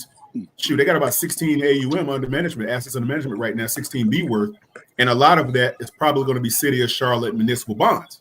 So that's where he's going to make a lot of the money for the city. And see, this Right. ties into why they're not going to piss him off, because he can keep the city afloat in a lot of ways with the CTRE. I ain't gonna lie, the tourism Quantum. board of the city. Yeah. What you saying? It sounds like Chinese to me right now, bro. My bad, man. I'm just saying how David Tepper. What you Yeah. talking is 100% correct. It's just the fact that I'm not business savvy and know the terminology and how things Oh, I work. got you. Yeah, I'm I just got sitting here with the damn Wi-Fi thing over my head. Like what? So, Quantum, when you say when you say piss them off, who are you referring to pissing them off? Who are you referring to? The city, so when David Tepper asked the city for specifics in terms of the Dome Stadium or whatever have you, or the new upgrades or whatever, they're not going to balk because they know all David Tepper has to do is go to the city council and say, pass a referendum, issue, I don't know, $10 billion worth of municipal bonds for the county. If David Tepper's fund buys those bonds and put them under management and then sells them, the city is guaranteed to make money off those bonds. So now the city grows if they decide to kick back a certain amount of their proceeds to go towards the stadium enhancements. And that's what happens. Okay. That's why he ended up he bought a big chunk of the land over near where the Charlotte Piper Foundry was, because he was going to put a stadium there. Then he decided, you know what? It's a better business decision to actually create an entertainment district there, and then just go ahead and use the stadium that's already privately owned, as is. The city doesn't own Bank of America. He does. So it's a big difference. The city only owns the field. They don't own the stadium. Let me ask you this, though, Quantum. They don't own the stadium. Let me ask you this. And I heard about the proposal for the entertainment area in Charlotte. But let me just ask you a thing, because I don't live in Charlotte. Why did the epicenter fall though? Like, why did it collapse? Like, what was the reason for that collapse? Too much shit going on over there. I think it was a lot of fucking bullshit going on over there. It was more than that. It was more than that, D'Angelo. Well, that was the basis of it, D'Angelo. That's what they used publicly to determine why they wanted to exit it. The issue was there was so originally that land, a couple of my business partners actually owned the parcels in there. That land was originally slated to have a specific type of hotel on it. And then what happened was that hotel proposition kind of fell through because it was condos. It's called 210 Trade. That's what it used to be. And there was like a 50-story condo tower that was proposed there. But what happened was the guy that originally owned it, he fell short on the pre-sales. So he ended up having to move the project and then move the product off the line. And then a California group came in and actually bought the rights, and then it developed. They brought in the hotel that sits on there now. And that hotel decided, you know what, we'll go ahead and just make this an entertainment district. And then what ended up happening eventually was it couldn't, when the 2008 financial crisis hit, all of the support for that development kind of started faltering. Everybody started closing down, and no one was uptown because the Center City was basically a ghost town. And then what happened was after COVID hit, it started really going down. So the violence kicked in, and then it became a place where vagrants came in there and started doing their bull crap. And then what ended up happening now, it's been another entity has come in from another city, and they bought it. Now it's been rebranded as the Queen City Quarter. So now it's getting reinvigorated. So now it's coming back. It's live again now. It wasn't. They bringing it back. I didn't know they were bringing it back. It's called the Queen City Quarter. It got the same kind of vibe with different looks. They got a lot more under new management. What they did, like Tom said, they cleaned the area up. They cleaned it up because it was getting the wrong type of the YNs. Y'all niggas was coming down there partying and shit. No, it was the YNs because niggas had been partying there. I mean, niggas had been. It was the YNs that was fucking it up. It wasn't a fine wine, nigga. It was liquor drinking, nigga. Wine. Mellow Chevy taking Mad Dog drinking niggas. You know what I'm saying? Mad Dog. What really did it was still the fate. What sealed the fate was called Epicenter. What sealed the fate was there was a businessman that was here from out of town that was here doing a deal with the airlines. He was actually walking down College Street about a block and a half away. A fight broke out over there on the Epicenter ground. Somebody let off shots and he got hit. He died. Damn, my bad. They said, okay, that's it right there. And then, so the people right across the street. Yeah, we got to make sure these niggas don't come around here no more. You do know that the Ritz-Carlton sits right across the street. Right. Yeah. It's very nice establishment. But anyway, that place, they were like, nah, man, we can't have our establishment right here. So the last thing that they actually proposed was going up now. It was that the CTC was the biggest issue for that particular plot of land, which is the Charlotte Transit Center. Sits right beside it, adjacent to it, and that's where all the vagrants come. So the city decided, you know what we're going to do? We're going to raise it. Now they're about to raise it. Now the Hornets are building their new practice facility on those grounds. They're going to put a tower there with some. I thought they already finished it, right? I thought the Hornets finished they already finished the facility. No. They building it's new. It's about to start. It's going to be so they're going to take the transit center. They're going to reroute that underground. So now the city's buses won't be above ground anymore. It's going to go under that, and on top of that, and go up. It's going to be the Hornets' new training facility with the new healthcare facility. Atrium Health is going to have a building up there. It's going to be it's a beautiful thing going up right there. So that's what's about to happen here in a minute. See, when that type of stuff happens, you go in Orlando. The epicenter's traffic right there. You go in Orlando, and Leo probably knows this. You go over there by that Kia Center, and it's Highway 441. See, they used to sell pussy and walk and all kind of shit all over that way. You know? They put them niggas. You said I thought the Amway Center. It's the Amway Center, ain't it? Oh my God! It's the Kia Center now. It ain't Amway. Yeah, Kia Center now. They done put them niggas all out that way. They built a motherfucking wall. They built the wall up.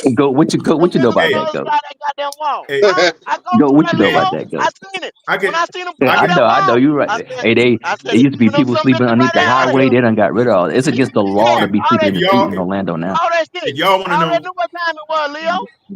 If y'all want to know anything about what's being built in Charlotte, I can tell you anything about what's being built. But Quan, let me ask you this, Quan, real quick. It's a serious question, brother.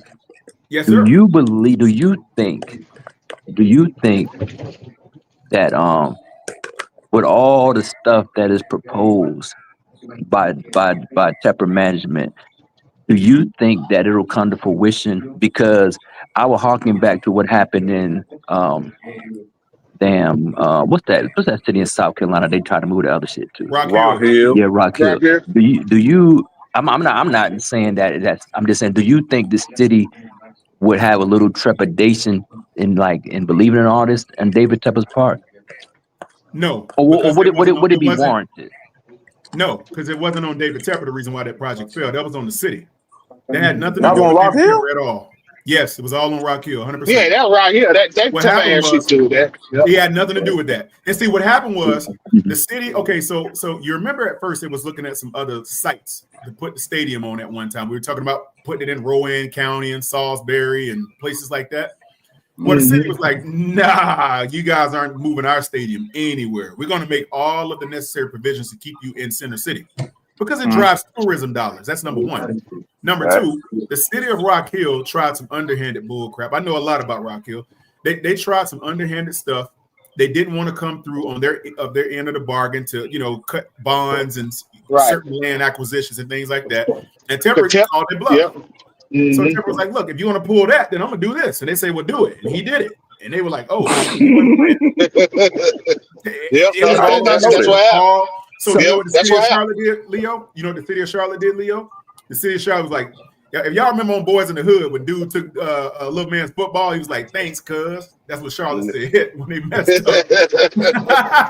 Let me ask you this, though. Let me ask you this, though. Oh, wait. Okay. So y'all say, because I'm glad you brought that up, Leo, too. So y'all saying that they was gonna break ground on a new stadium, but brother, they broke ground on it. It was already built that motherfucker. So it was already it was like a quarter of the way built. It was a quarter of the way built. Yeah. I drive past our team. You can see the motherfucker there. You can see Driver. They talking about Driver's talking about a new stadium. No, Driver. I'm talking about the practice facility. Yeah, they're not talking about a stadium. They're not talking about a new stadium. Okay. See, that's what I'm talking about, the stadium. Yeah, so they were trying to rebuild the stadium. They was gonna put a practice stadium up there. Let me tell y'all something. Let me get y'all the game. See, the reason I know this. Let me tell y'all something. The reason I know all this is because one of my good friends actually designed the light rail infrastructure under the ground to move the electricity through the entire city. One of my good friends designed that. Then another one of my good friends, one of my business partners, actually owns a chunk of the land sitting adjacent to Bank of America Stadium. So obviously, they approached him to buy the land from him, and he said, "Screw no, I ain't selling nothing." And David Tepper was like, "Well, how about if I give you this?" And he was like, "All right, we good, we cool." So it's like the whole thing about this was there's a group called Trammell Crow. It's one of the largest development entities in the entire United States. They are leading the project right now on the entertainment district, which is going to be called the Iron District. Now, if you guys are familiar with Charlotte, when you coming off of the I-77 heading north, and you jumping on John Belk Freeway, right at 9B or 9A, when you hit that little exit and you coming up that hill, you can see there's a foundry off to the right and a foundry off to the left. That little iron building, that used to be what we call Charlotte Pipe and Foundry. They've been there for over 100 years. What the city did was they said, okay, we want to repurpose this land for something.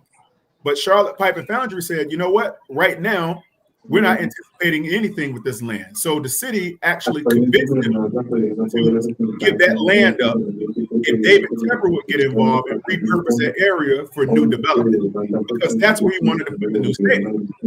So what ended up happening was, what the hell that is in the background? That's what I'm about to say. Am I tripping? Damn, somebody got feedback.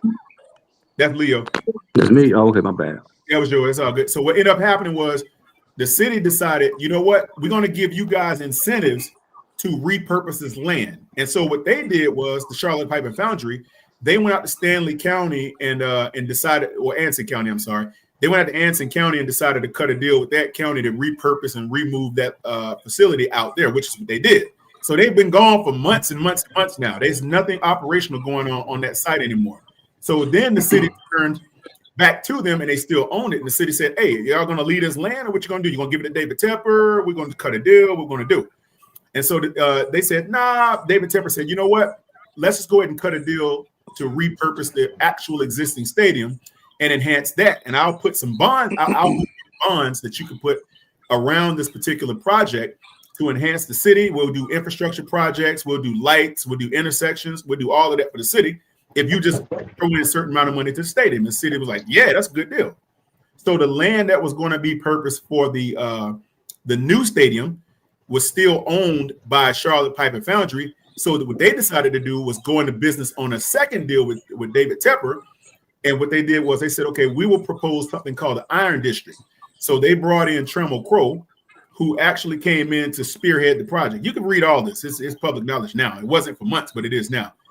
Trammell Crow is now leading the charge on development. So the first few buildings will start going up by the beginning of next year. They already got a hotel planned over there. They got 4 or 5 other buildings. They got like an entertainment district. So Tepper was like, okay, perfect. I'm going to put my money into this, and then I'm going to be securing a bulk of this that will walk right into the stadium. So now you're going to have that Green Bay type of thing. When you come outside of Green Bay, they got all that. Oh, yeah. I like that. That's nice. Yes, Area. now, I know exactly what you're talking so when you leave, so now when you leave Bank of America Stadium, like if you're coming out on the North Gate on Graham, something like Patriot Way too. Patriot Way, like that. Exactly. Right. So what they're going to do, right? This is why David Tepper decided to build all of the new practice facilities and everything on the site adjacent to the stadium, because now when you walk on Cedar Street, which is where all the practice fields are now, there's going to be all that land. If you look south towards I-77 or west towards I-77, if you go down Moorhead, all of that going down Moorhead Street to I-77 is going to be all new development, hotels, shopping centers, everything. And Tepper's got his hands in that. That's his project.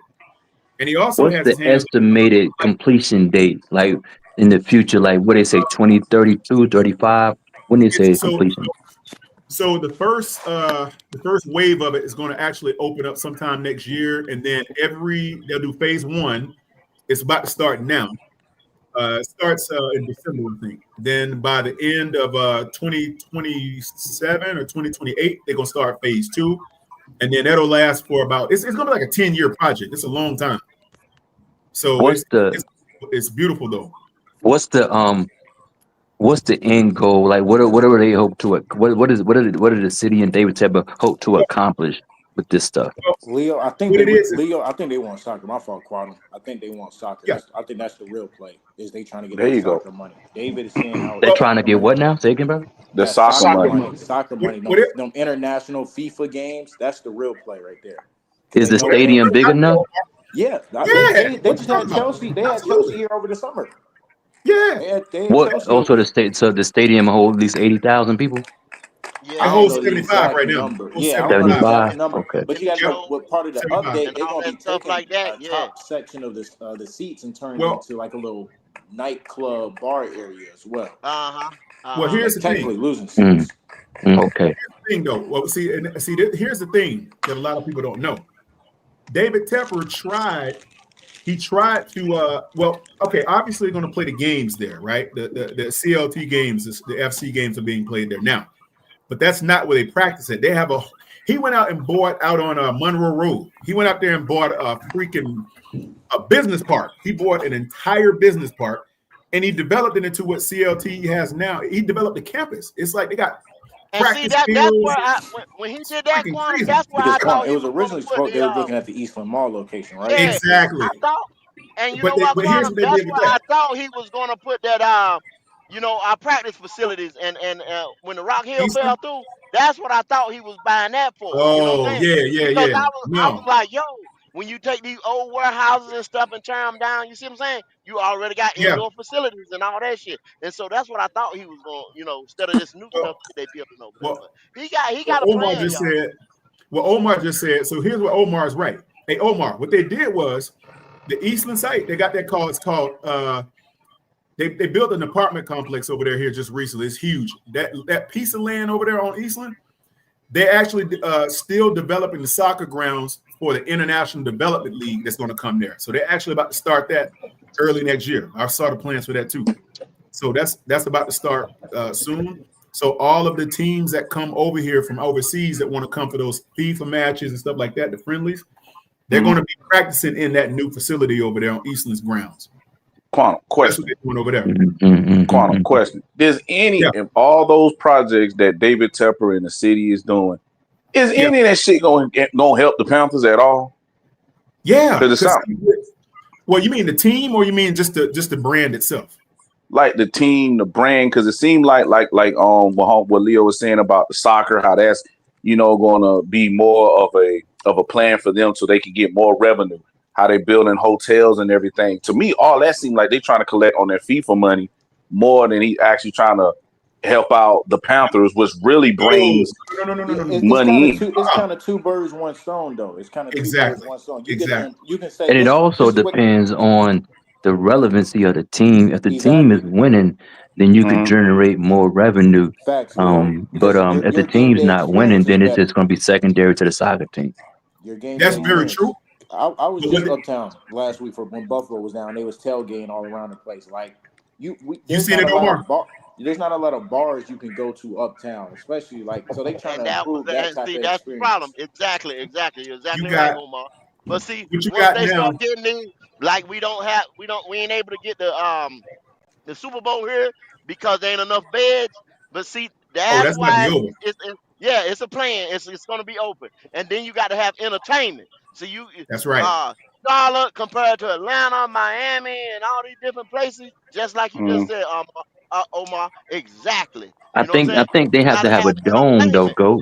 But I think they No, have you to have a don't. dome to You get don't the have to. Super You don't Bowl have to there. have a dome, Leo. You don't have to have a dome, Leo. I No, you believe you don't. have to in No, the you South don't. area like that. I believe you have. It's No, Tennessee. you don't. I might be wrong, but it's Tennessee. Miami ain't got no dome. Tampa Bay ain't got no dome. Nah, brother, but That's Florida. It's staying hot down there in D'Angelo, Florida it's too. hot though. That's what I'm talking about. A dome. That's what I'm talking about. You need a dome. That's the reason why Atlanta always have a dome because That's what I'm talking about. A flexion of dome weather because over in there. February it'd be cold as hell in Charlotte and Atlanta. It'd be cold. Well, New York. When they had They only did that one time though. They're not doing that again. They did it once, and they not going. And them fans complain. They not going back over there too to that cold. shit. They're not doing that no more. Now hold up, y'all do understand that? The biggest reason was we couldn't facilitate it. Nah, Go. You need a dome. Go. It's cold in February in Charlotte, brother. You ain't gonna I play mean, no Super Bowl. the entertainment around the area does make sense too, though. Yeah. You gotta have the entertainment. Yeah. Let's look at the stadium first. So here's what they're doing. Go ahead, Quantum. Go ahead. The stadium is going to have a translucent roof on it. Okay, that's what's going to be proposed. That's what's being proposed right now. They were trying to decide what. See, you've seen it on some renderings and some you didn't because they weren't sure of what they were trying to accomplish with the build out. That was the whole thing. Because they got to totally redesign a lot of the stuff on the upper decks in order to support that roof. But excuse me, designed to support a roof. If they wanted to put one there, it could. So they're going to go with a translucent roof, and they want it to where it's climate controlled, but you still get the full effects of the sunlight from outside. That's what they want. They want to make it feel like it's outside, but without the element of the game. That's like the Indianapolis Colts. Yeah, the Reds feeling the same. No, thing. the Colts ain't got that. That you talking about? I think the Vikings got that. The Vikings got and it. the Falcons do too, but they got a big window over there. Yeah, exactly. They got window. They got a big window on their side that they can slide open and shit.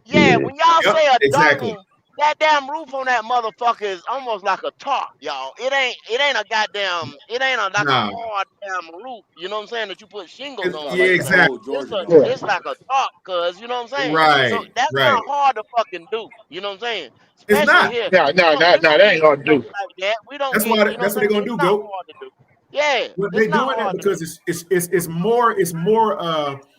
it's more user friendly, number one, and it's more cost effective, judging from what they're going to do around it. That's why Tennessee has built the dome up there in Nashville. Yeah, because it's cold up there. And I think Nashville probably won a Super Bowl. Hold on 1 second. Let me get this. Let me get this. They'll get one too, Omar. They'll get one, Omar. The real HHENT says Panther saying Andy hurt is just saving face. Tired of the excuses and softness. Get him and Bryce the fuck up out of here. Dave Newell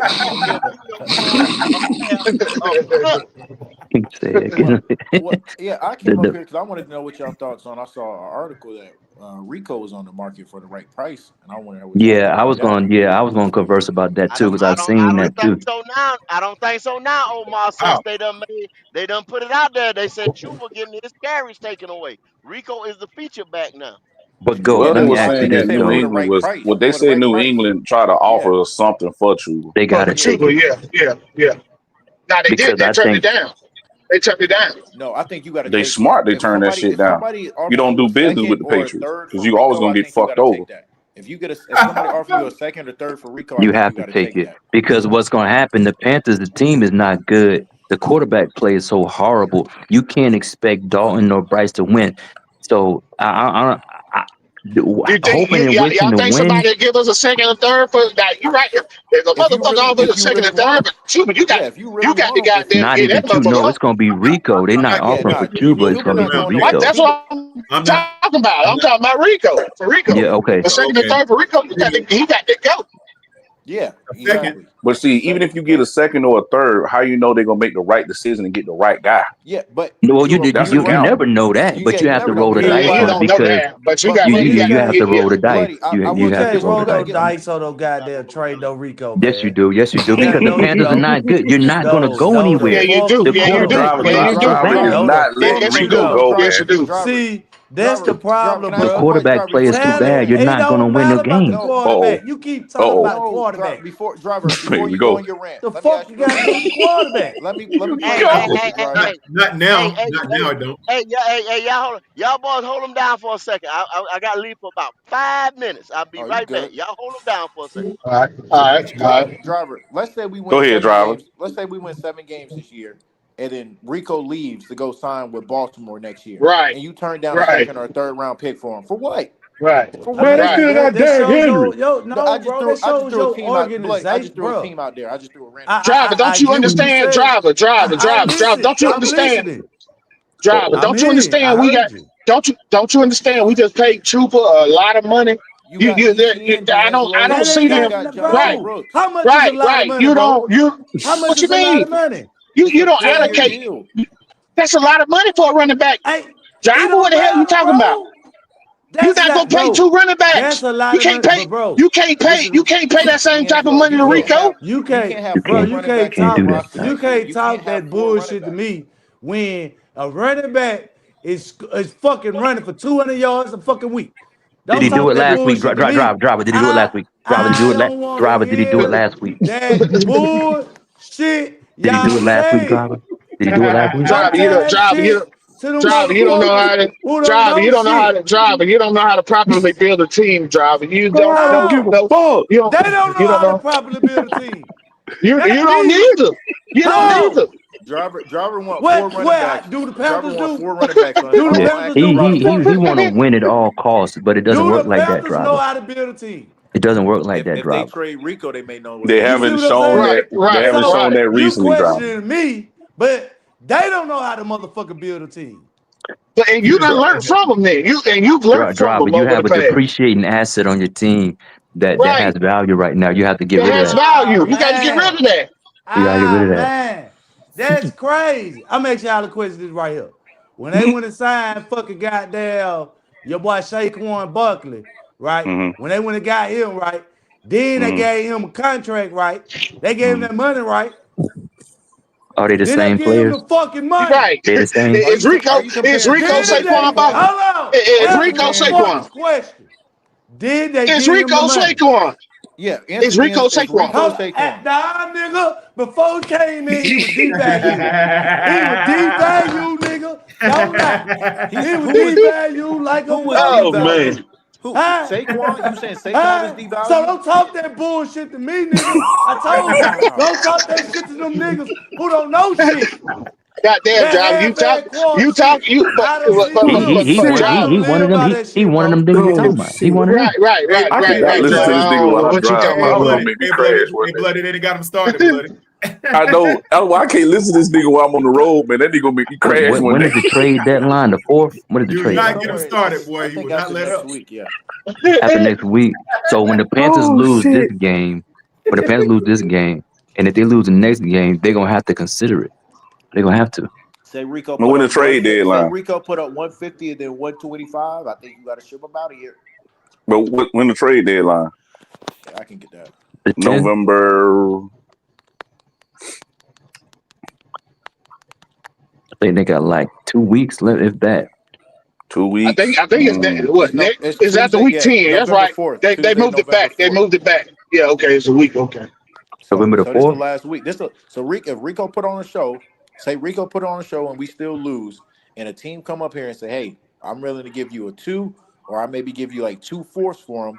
You have to really sit there and think about that, especially because you have Chuba. Especially after a loss. That actually makes a lot of sense on why dude said that he gonna play Rico for the rest of the season. Yeah, they probably thinking about doing that though. Yeah. Since y'all said that. Because that's what they probably think about doing. Running backs are not coming back. You're not getting rid of Chuba. You're not getting rid of Jonathan Brooks, and you just drafted ETN. So Rico is Rico out the start. Exactly. So that's a depreciating asset. You have to move off of that. It just don't make no sense to repay him because you want to give Jonathan Brooks an opportunity to come back next year. So it makes no sense to bring Rico back. Hey Omar, do you think that ETN could turn out to be something special to that degree? I don't know if he can be something special, but I think he can be serviceable. I think right. I agree with that. I think his ceiling is turning into another Chuba. Honestly, I think so. Look at that running back from the Rams. Look at that that dude from the Rams. You talking about Kyren Williams? Yeah, same body, same place, same body. He's serviceable. About the weakest running back the Rams had in some time. But he could catch. He get the job done. He could catch. He could block. He can yards. I like Kyren. Kyren nice. I like Kyren. Before San He good. I was just basing off of the Rams' historic running backs that they usually get. Before, he do what they need him to do. Frank Gore era, they just had average running backs before they got C-Mac and they were still winning games. Who? The 49ers. After the Frank Gore era and before C-Mac, they had Tevin Coleman for the Falcons. You know what I'm saying? They just had average guys, back there running. So I think ETN can be a serviceable running back for us. He can. I think he'd be that. That's why I said it's just. That's why I think Rico. You have to listen to offers for Rico. I put it like this here. I mean, he came from Georgia. They always have some good running backs come up out of there. So. It just depends on how good the Panthers are going forward. After November, if the Panthers haven't won 5 games by the end of November, then you have to trash the season. So it's in their best interest to move off of Rico. Because I don't think he's going to have a good game on Sunday. Now, Leo, question. Yes, sir, bro. Green Bay got a good damn defense. Say for instance, like your hypothesis is true.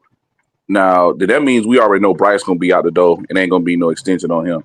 Do you think that they will actually then try to play Hendon Hooker?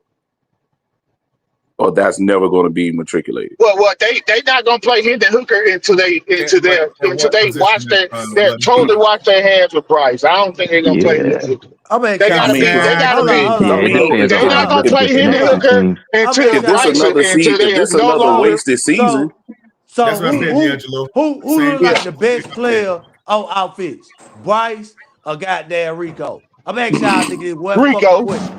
So They're what Rico. the not gonna. fuck is y'all talking about? Driver missed, bro. And it's not even that. But y'all know who So Driver turning into? What Driver you Bronny, turning into? To Incredible what's his Hulk. name? No, David Benham.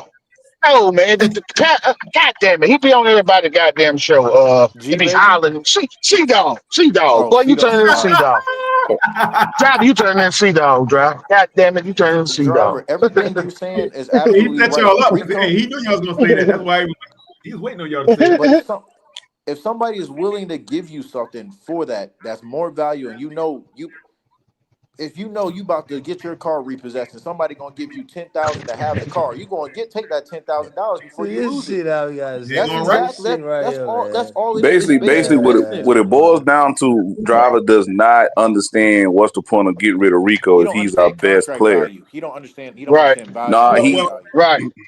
you have to look at it in he terms of understand that we need to keep the best player, which is Rico, and get rid of fucking Chuba, since Chuba ain't doing what he did last year.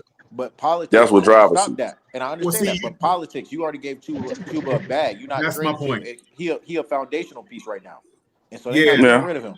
Chuba already has a contract, which Yeah, means that he can't even cause a fight, even if he wanted to. There's nothing yeah. he can do. Now But bloody. Rico could start a fight. Rico could say, you know what, Yeah, man, I want to go where my value takes me, and I don't want to stay here unless you move Chuba and give me a good deal. exactly. Yeah. If Rico resigns, if Rico re-ups, now it's real scary for Chuba. It's real It's real scary. because now Rico, Jonathan Brooks, and ETN may be your future running back core, and you telling Chuba appreciate you for your Yeah. services. And because I think Rico is younger too. Rico is younger with probably less mileage. No, Rico. I think they about the same age. Rico might be a year older than Chuba, I think. They Really? both did about 4 to 5 years. So What yeah, Rico they been in the could league be for? about 4 or 5 years, I I believe. think He was Rico in like Dallas for a minute. 26. Yeah, he was. Yeah, Was he in Rico was Dallas in Dallas for like early? 4 years. Yeah, He was He in was? Dallas for like 4 years. Yeah. they Never probably heard, around the never same. heard of him before. He was buried behind Zeke, and then you know what I'm saying. They finally gave him an Right. opportunity because Oh, Zeke And got they had hurt last year. he was there with Tony Zeke? Pollard over there too at the Yeah, time. They Yeah, was running Pollard. both of Yeah, them he was boys. behind Oh, Pollard Pollard. and he was behind Pollard and Zeke. Oh, you know you ain't going to no shine then if that's the Yeah, case. he Okay, that's really all only being got heard. his opportunity because Zeke got hurt last year. Like I said, some of my closest friends, Cowboys fans, so I still keep up with him just to troll. But They yeah, should never got Zeke old ass back anyway. he was buried behind them, and then he popped up 1K season, and nobody, it was kind of a outlier year, so that's why we got him for the cheap on a 1 year deal. But after the way he been playing this year, somebody's going to give him a bag. Somebody's going to say, Hey, Omar, he can be our starting running back. can True. you say, Omar, True. can you say low mileage? I mean, this dude, Yeah. I mean, we got low mileage too. You do. Yeah, low mileage. Look. Chuba never came out the gate rushing for 1,000 with his first opportunity because he's running behind C-Mac. So he never got an And then we had Devontae Foreman too. And then he was Miles. People forget he was Miles Sanders' backup at first. He took the job from Miles, but that was Miles running back. That was Miles' job first, but Miles got hurt. They ain't believe in Chuba. Yeah, they didn't believe in him. That's right. Even after Devontae. So that's why I said I always love Chuba. I think Chuba for a fifth-round pick has exceeded his value for a fifth-round running back. Yeah. Yeah, as he should. You get Chuba in the fourth, I thought. Motherfucking You time. get Chuba in the fourth? It was fifth. He was fifth round. He was fifth round pick. He was fifth round pick. Yeah, He was fifth round. it was great value. Chuba is a backup, bro. Because you got to remember now he came out of OK State and he was the best thing they had going on over there. He was. If they were both on 1 year deals, I agree with everything you say. But the politics behind Chuba already being paid is going to play a factor. It already played a factor these last 2 weeks on why the carries were 50-50. It's the politics behind it, bro. And that's just Damn, Halloween tomorrow? Shit, I didn't even know that. Well, we see why we're losing the organization. I mean, So, true. Hey. But like I said, keep training your best players. It sucks, but eventually, when we're able to do it and rebuild right, it's gonna pay out one day. It's just we getting out the Bryce hole right now, bro. We getting out. So we're gonna be waiting until we all granddaddies until the Panthers figure this shit out. We just getting back to the Matt Rule era of 5 wins. Think about that. We just got back to the Matt Rule era. Canales is ass. You talk about Bryce Young, he ass. But Canales was here to help Bryce Young, and I mean, if Bryce is playing he can't better, be Bryce Young ass, Canales' ass, the GM ass, Icky's ass. Nick Scott's ass, Rose Boone's ass, Mike Jackson's ass. So we got a whole bunch of ass on the team. Hey. People still want to get rid of Excel too, ain't it? Driver don't like Excel. No, I knew a couple of weeks ago people want to get rid of Excel. Say he was ass too. Yeah. Well, I fought the coach, so I think it's coach ass. I don't even fault him no more. I mean, is he the right coach for us? I mean, it's still up for debate. It's still up for debate. I don't think he's the worst coach. Like I said, I never wanted him coming in calling plays as well as being a head coach. I don't like that for a first time head coach. There's been plenty of times where I feel like Dave has got lost in the games and he be forgetting stuff. Like his just management be bad. He be letting the clock run down. Like how he handled that drive, even though Andy took a horrible sack to end that second half. We were horrible in that second half. I mean that last drive before half, just managing the clock. Ooh, yeah, I know it. That's what I told him, man, bro. He ass, bro. Like I rock with like I said, I don't have a problem with Dave. It's still year 2 for Dave, so I'm gonna be patient. Like I said, year 3, year 4. I mean, I think he's gonna at least get 4 years before he get the boot, and I still think he might get his own quarterback before he gets. If he get 2 more years, then yeah, he's getting his own QB. That's without question. Yeah, like I said, if he go out there and they extend Bryce, then hey, you walk in the plane with Bryce then.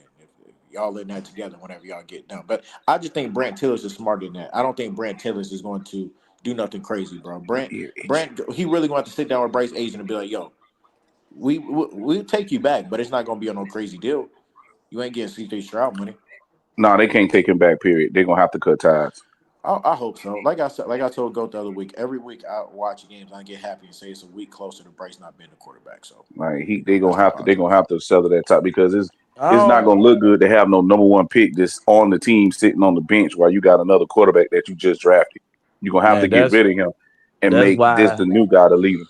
You can't really say what if it's anybody until you have a coach, bro. That's just but we can't keep going through coaches. Coaches aren't going to want to come here. Bro, that's why that's why certain people, bro, that know that you can't, when you got a product, you can't just say, hey, man, it's just going to be the product, it's the coach. You got to look out. This right here, what's going on, showing you why it's the coach. So you said Jacksonville went through 3 coaches in 5 years. You know that? Right. They went Urban Meyer, Doug Peterson, and now they got Liam Combs. So they've been through 3 coaches in the past 5 years. But you got to understand the reason why. Well. They also had to get a new coach because they'd invested into Trevor. So somebody gonna have to be the guy to get Trevor, to make Trevor make that investment look like it actually is the right investment. Double it down on Bryce, man. But this is what I'm trying to tell y'all. Last year when he bitched Bryce, right, he brought Dalton in. Dalton ain't win number 1 game. See, motherfuckers want to see you win, but it don't matter. But listen to me. We could be what the team look like with Bryce. All that shit you gonna say, bro. When you a fucking head coach, you make that decision, bro. They made that decision to bench the number 1 overall pick. You got 1 win out of motherfucker. You know that was trash, right? Do you know what else you got, hold on, Driver? let me finish. You come back this season. You bring the same sorry motherfucker you only could get 1 win out of. He get blowed out.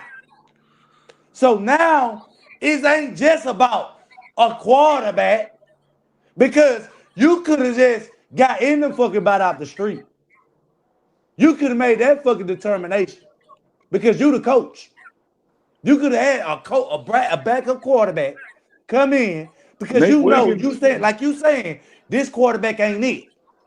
So he would have brought some type of veteran quarterback or younger quarterback with something and brought his ass in and showed you something way more than the product he's showing you. Then he show you that with the running back. It's too much bullshit to where he gonna die out.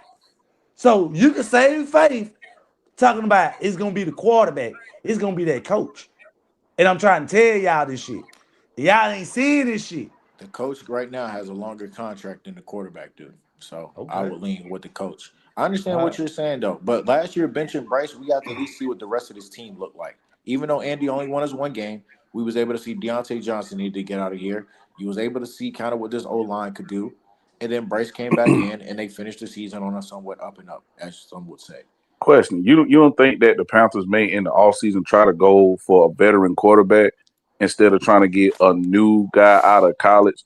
Because I think a veteran quarterback could possibly push these young guys to see what their potential could be than a young guy coming out of college. It depends on the win total. It depends on the win total. It's going to be, do they actively want competition for Bryce or not? That man, Dan Morgan, says he wants competition at every position, but he doesn't say except quarterback. He doesn't want competition at quarterback. He wants Bryce Young. He wants a vet, and then they would like to keep a young developmental guy, your Jack Plumbers, Hendon Hookers. You know what I'm saying? That's what they want that quarterback room to be. So I admit, we should let go of Andy. If Andy only re-up for a 1 year deal, Andy shouldn't be the backup. But then you have to look like what the coach did. Do you bring in a Daniel Jones who can compete for the starting job? Do you go get, you know what I'm saying? If you're going to bring in Zach Wilson, you just bring in the backup. Zach Wilson ain't competing for the starting job at this point. You know what I'm saying? Well, because to me, with the talent that we have with these young guys, you need a proven veteran. Well, I'm not gonna say a proven. Oh, fuck it, a proven veteran in the league who's been around, who understands football, who understands coverages, who knows how to prepare to at least see what these weapons can do full throttle. Instead of going to get another quarterback out of college that you got to develop, because Carolina is not good in developing quarterbacks. And just see what we have. And if you still got those other development quarterback, i.e. Hendon Hooker, he can still develop and learn behind a real vet and stop wasting our time on this Bryce project that's not taking us nowhere.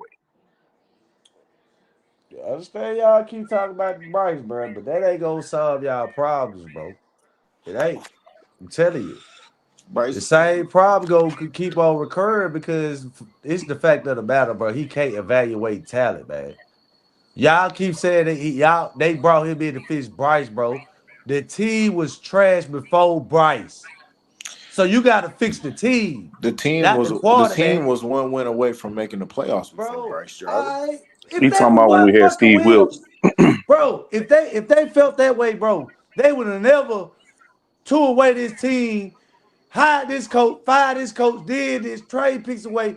If they felt that way, bro, you just coming up with a theory. Well, why did they trade up to number 1? Because they thought they were getting the best player in the draft. They restarted over. It's called a rebuild. And they wanted to rebuild with the best player in the draft, correct? So if they go rebuild, how's you saying they won one win away from the playoffs? Because we had Steve Wilkes, he had the team winning and playing at a higher level. Like you said, they said, no, we want to rebuild and go get the best player in the draft. And they thought that player was Bryce Young. Bryce Young ain't never looked like no best player in the draft since we got him. And that's the problem. You traded up to kind of get a limit. I mean, you can understand. I'm not disagreeing with what you saying, but what I'm saying is this. Ain't nobody can't evaluate your talent if your quote coach can't coach. So everything you saying about, well, it's the quarterback and we got to get rid of him. It's the same reason why he got rid of Frank Wright. If you can't fucking coach, you're gonna get fired. So instead of giving these coaches another quarterback, you rather just keep replacing the coach. So at no point it's never the quarterback's problem. It's more than the quarterback when you try certain things you can go out there and out coach people. What Driver basically trying to do is trying to build he want a head coach to build a culture at Carolina. Because if a culture gets built at Carolina, it ain't gonna matter what players or who you got in any type of position. The culture is gonna be the culture, and motherfuckers gonna play hard. And then that's when you evaluate the right talent to bring in that'll elevate what we already got. I think that's what Driver's alluding to. Right, you can't do that with that coach. I'm just telling you that, bro. Like, it's the same reason why Philly had their coach, fired him, went to the Super Bowl, fired him, and we got another coach. He's a winning coach. It's the organization. You got to know how to have that fucking coach that can fulfill your organization. Yeah, you gotta have a fit for you. That's true. That is true. I mean, hopefully if David Tepper don't be there, I don't know what coach is out there that has that brass cojones and who can set the tempo for our organization. And the next thing is, will the powers that be allow a coach like that to actually sink his teeth into the program and make it his own identity? Because motherfuckers got egos in high places. Hey, fellas, I'm back. I appreciate y'all, fellas. Hey, we got Flame for Jesus gifted Black Cat Network membership, 5 of them jokers. We appreciate you there, Flame. And Shout out to Flame. y'all hold on a second. We got some, and Flame hit us with a $5 super chat as well. He says, I hope they don't trade Rico, but it is the smart thing to do if you basically have to rebuild this offensive line in the next 3 years. And then also, let me get these off, y'all. I appreciate y'all, boys. I appreciate you, Flame. Like I said, I had to jump off for 1 second. The real HHENT, no way Bryce gets 3 head coaches on his rookie deal. And that's the truth. Panthers won't pick up 5th-year option. Common denominator is Bryce and Jokers fail to see it. That's true. I heard y'all boys talking while I was off. That what he just said is true, driver. That boy gonna have 3 head coaches on his rookie deal. The common denominator is Bryce. Playing for Jesus. Wow, just thinking about everything we need. And consider safety, middle, linebacker, defensive line, offensive line. We need everything in the next 3 years. We can't be playing $100 million contracts to linemen. And he is absolutely right. It's going to come down to money. It's going to come down to resources. It's going to come down to being able to trade this piece, not trading that piece. If you do pay Bryce Young, that's going to be umpteen $1 million. You can't afford to do that. I heard somebody say Daniel Jones. The Colts going to pick Daniel Jones up, bro. If they don't pick Daniel Jones up, they be a motherfucking fool. Just like the Seahawks going to pick up Sam Donald. Y'all got to understand that. At least for a bridge, and then go draft, some type of quarterback and let him sit for about 2 or 3 years. And then see what they got in that. And then go from there after they built the team out. It's a lot of things. You picked up the wrong guy, like Quantum was saying. If you picked him up just for he was the nice guy or for optics, we fucked up. We fucked up. That's why they did. That's what Tepper wanted. We fucked up. Fuck them optics shit. At the end of the day, that's what I was alluding to though, Quantum. At the end of the day, you got to be able to play. Damn them optics. Hey, go. You know what the problem was? See, I don't know if Tepper understood the Charlotte market well enough to understand it. There's some real diehard Panther fans here. I think he thought maybe it was kind of like a experimental type of town where people don't, we're not like outside like the Bills fans, right? He don't respect us like he respect Pittsburgh and them Steelers fans. Right. And I think when he got here, I think he thought this is like a fly-by-night type of town. But when he got in the city, he realized, it's real fans in Charlotte. Yeah. They really love their Panthers up here. Yeah. I'm gonna tell you what you said you got your finger on the pulse too. I heard a lot of things. I got my ear to the ground as well. You see what I'm saying? One thing he thought, hey, I'm Big Daddy Warbucks. I got all these billions. He didn't understand that there was money in Charlotte too. Exactly. See, we think like, oh, they ain't I'm coming here with all the goddamn money. You know what I'm saying? I'm gonna throw my nuts on the table. Hey, what about over there? What is that? The Ironworks or whatever? They told them to go to hell. They ain't selling. Oh yeah. Charlotte Fountain. They did tell him that. Yeah. See, that opened his eyes too. And then he said, well, I was gonna tear the whole shit down. And then I said, well, damn, when Jerry and them built this motherfucker, he said they knew what they was doing. See, he thought it was a bunch of hayseed motherfuckers down here, you know what I'm saying? That didn't know what the fuck was going on and didn't have no goddamn money. Hey, go even now. Let me turn your attention to something. Across the street, you see where that Honeywell building sits at? Right across on Mint? Yeah, exactly. Yeah, right across Mint. Yeah. Right. That entire development is owned by a firm called Lincoln Harris. They developed that property. And what Tepper found out was He didn't know developers pretty much had they had.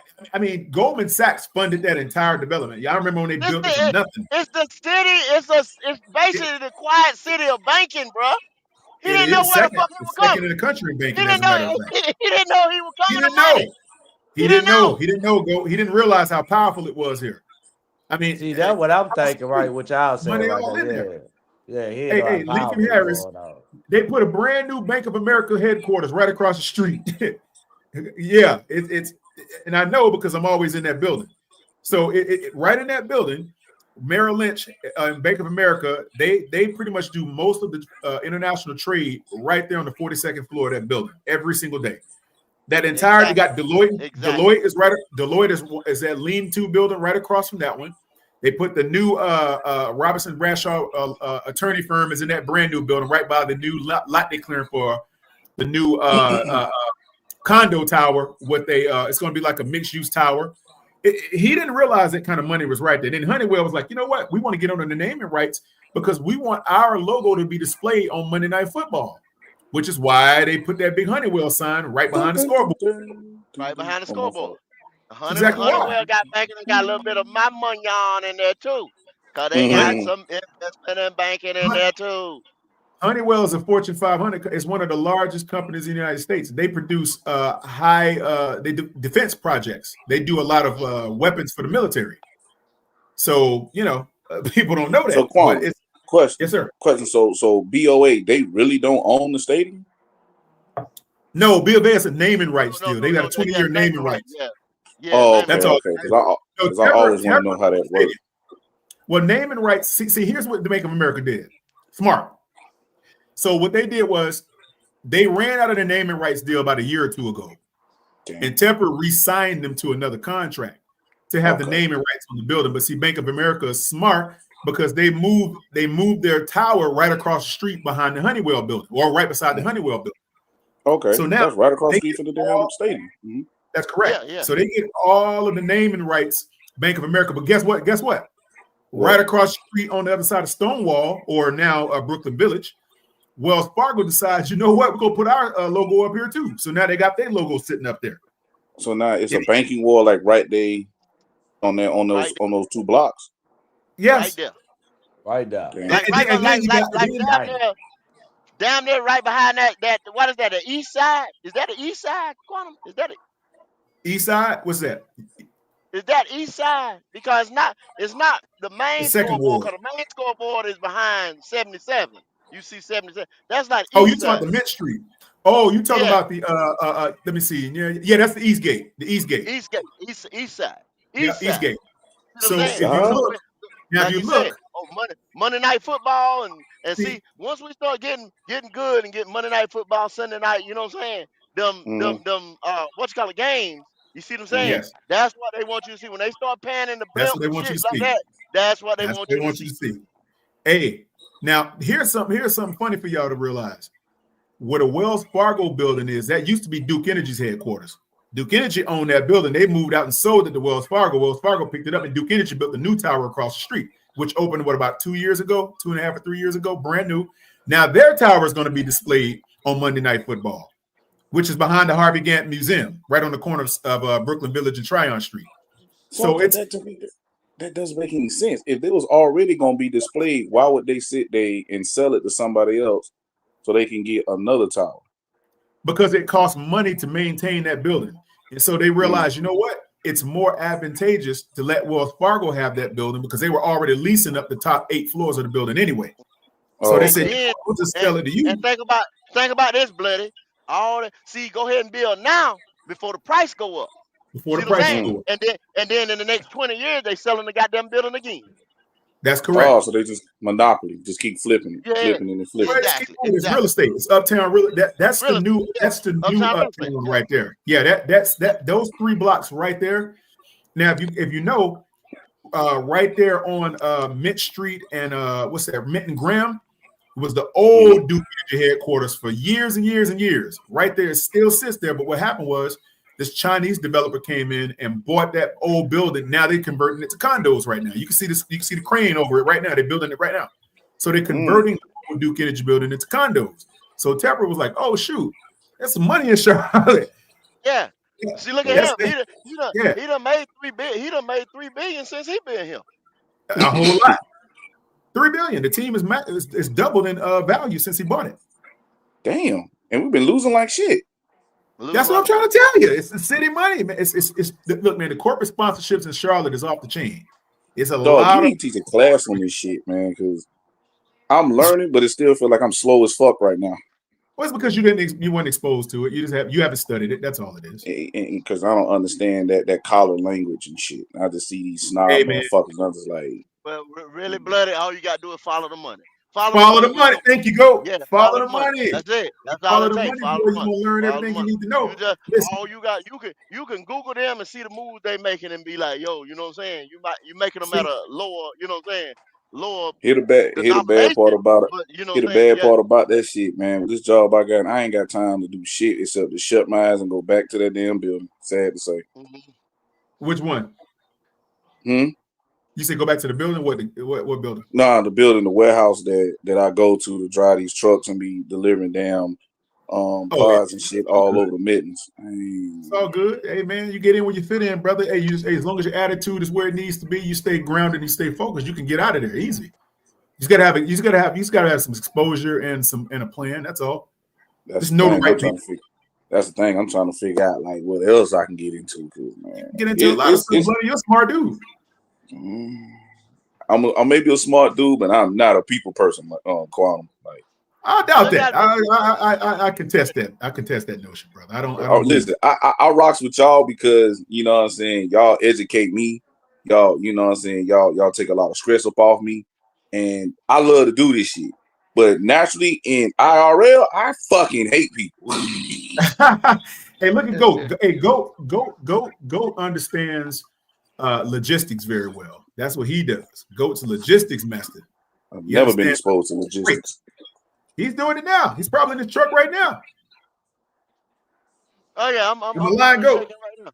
No, I'm moving. I told you. I tried to tell you. Go understands the moving freight. It's a lot of money in freight, man. Hey, it's more trucking firms in Charlotte than anywhere on the Eastern Seaboard. It's like 300 trucking firms in Charlotte, man. Right, Go. Well, see, I haven't done. I don't do a lot of stuff out of Charlotte. I do a lot of stuff out of Fayetteville, and right there out of a lot of the processing plants. That's what I've always because my thing was, and always is, people always got to eat. You know what I'm saying? So I always did perishable. And a damn thing gonna get past perishable. You gonna put something in your mouth. I don't give a damn. So I do from meat to fruit. You know what I'm saying? Even if you're vegetarian or something like that, I got you. Hey, Go. I actually I move product like that internationally. Perishable. That's where the real money is. See, a lot of people don't realize how much international entities consume perishables on a daily basis, like fruit and chicken and sugar and stuff like that. Blow your mind. Yeah. Lot of money in that, guys. A lot of money in that. So y'all ain't. I know. I'm pretty sure y'all got that medical. Y'all get a lot of medical field money up there too, don't it? Shoot, it's a lot of money in medical, man. Yeah. If you move product, and you want to know where a lot of medical money at in North Carolina? Up in Asheville, Duke, Asheville, places like that. Yeah. Oh, okay. Up in the mountains. Really, I say, you know, because like close by Boone and shit too. County. Yeah, like a lot of people like be doing, like transferring like certain shit. You know what I'm saying, from different companies, like organs or whatever. You know what I'm saying. You can have your own independent van. You know that they do a lot of that shit down here too. So that's why I was saying, you know, for logistics or whatnot, they do a lot of medical. I hire firms like Goat to move the product to the shipyards where we actually transport it on the water. So we hire. You work on the port. Oh, you work through the port. Well, I do international trade finance. Okay, yeah.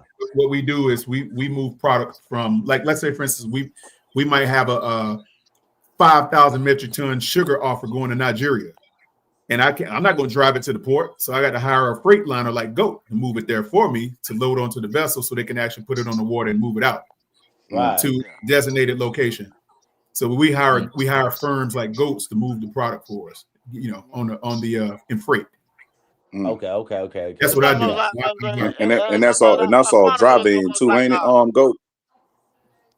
no, And I mean the reefer, I mean dry reefers, van, reefers, yeah, reefers. My yeah, fault. yeah, yeah. Yeah, That was 46, we 58 move. foot unit. Yeah. Yeah, we So we'll move go. You go get the container sugar, and get soybeans, it filled and drop it back off at the port. Well, see me, wherever you have I where the got contract go. see me, I got accounts. You see what I'm There you saying? go. Yeah. My shit is scheduled out for the year. Well, hell, the Right. next year sometime. So my Yeah. shit Contract. it's pretty much guaranteed. Yeah, He's in contract to year. demand. He's in high demand because But go how go put far? on a I'm gonna ask y'all how far Charlotte from the port. depends on which one. Charleston, you got a port in Charleston. You got one in Charleston, the biggest port here in the Carolinas. yeah, Yeah, Charleston's see, that's what I do. I work through the Savannah port. too. Savannah's got one. Because I'll just say it like this: driving from where I'm at in the metro all the way to Chuck, you talking about a good 2.5, maybe. Yeah. Yeah, that ain't Depending bad on though. how 2.5 traffic. And hours. so, Yeah. and I'm an hour away And from Miami, Charlotte, and so you Miami. looking at about 3.5, maybe four, depending on how Yeah. traffic, like how it is from here to the A. So that's a Yeah, day okay, back. So that's 8 hours just going from update down here and back. That's a whole shift. We Yeah, hire a people question for you. like Bloody too. What's up, Petey? What's going on, fellas, man? I'm sorry. Exactly. I want to know y'all opinion on this Travis Gibson's trade. Well, not trade. Well, pickup. Not trade. But a pickup from the 49ers linebacker. Ooh. You talking about the linebacker? Yeah, I Travis mean, Gibson we just picked up. I Oh think it's shoot, just I didn't depth. hear about that. I think it's just depth, Petey. They playing like dude is supposed to start. Like they I mean, he gave is him the gonna start. playbook. They brought him. They already elevated him to the 53. Damn, to go past them off. Because I mean they drafted him from another somebody else's what they call them, the little players that don't play, what they call them. He was on a 49ers practice squad. Yeah, but what I'm saying is where we finish at. That's where we finish at. Either somebody Mm. got banged up they're not telling us about, or he come in better than somebody else. Once Brady Christensen went out, and I think somebody else, and then they got rid of Crumley this morning, that made room on the 53. So they Yeah, just fellas. You, elevated. I mean to you know what's interrupt, name got fellas, but see, so, but shoot, I got to slide, man. It's good talking to y'all boys, man. Hope I can get another opportunity to chat with y'all. No Absolutely, doubt, brother. man. And me too, Gold. I got Appreciate to it. slide, brother. I got to jump off, though, Okay, brother. I okay, appreciate you yeah, guys, yeah. man. It ain't gonna be long from here. It ain't gonna be long from here. I All right, appreciate you y'all. guys have a good night, man. all Definitely. right, No doubt. fellas. So yeah, PD. What they did, they elevated him because Jaden Crumley either they dropped him back down to the practice squad or they either released him, and then Mm. somebody else, Brady Christensen, he's on IR, and something else happened. So I think they were just able to slide a linebacker in there, and that's Trevor what we Wallace seeing. got a concussion last week. Oh, he did. Okay, so I didn't Yeah. even see that. That slid by me, and I thought I seen. I didn't see his name on no damn injury report. They must ain't put him on the Yeah. injury, but well, he must be on the one tomorrow then. Because I damn sure didn't see him on no injury report.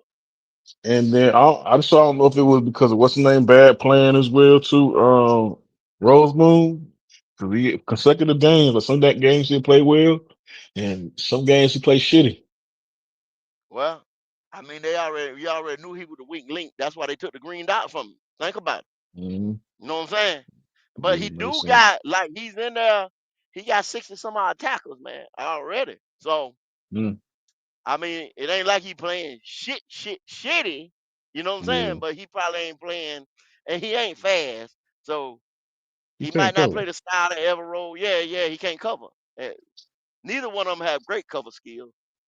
So, I mean, you getting ready to have these teams right here that's getting ready to expose us with the tight end.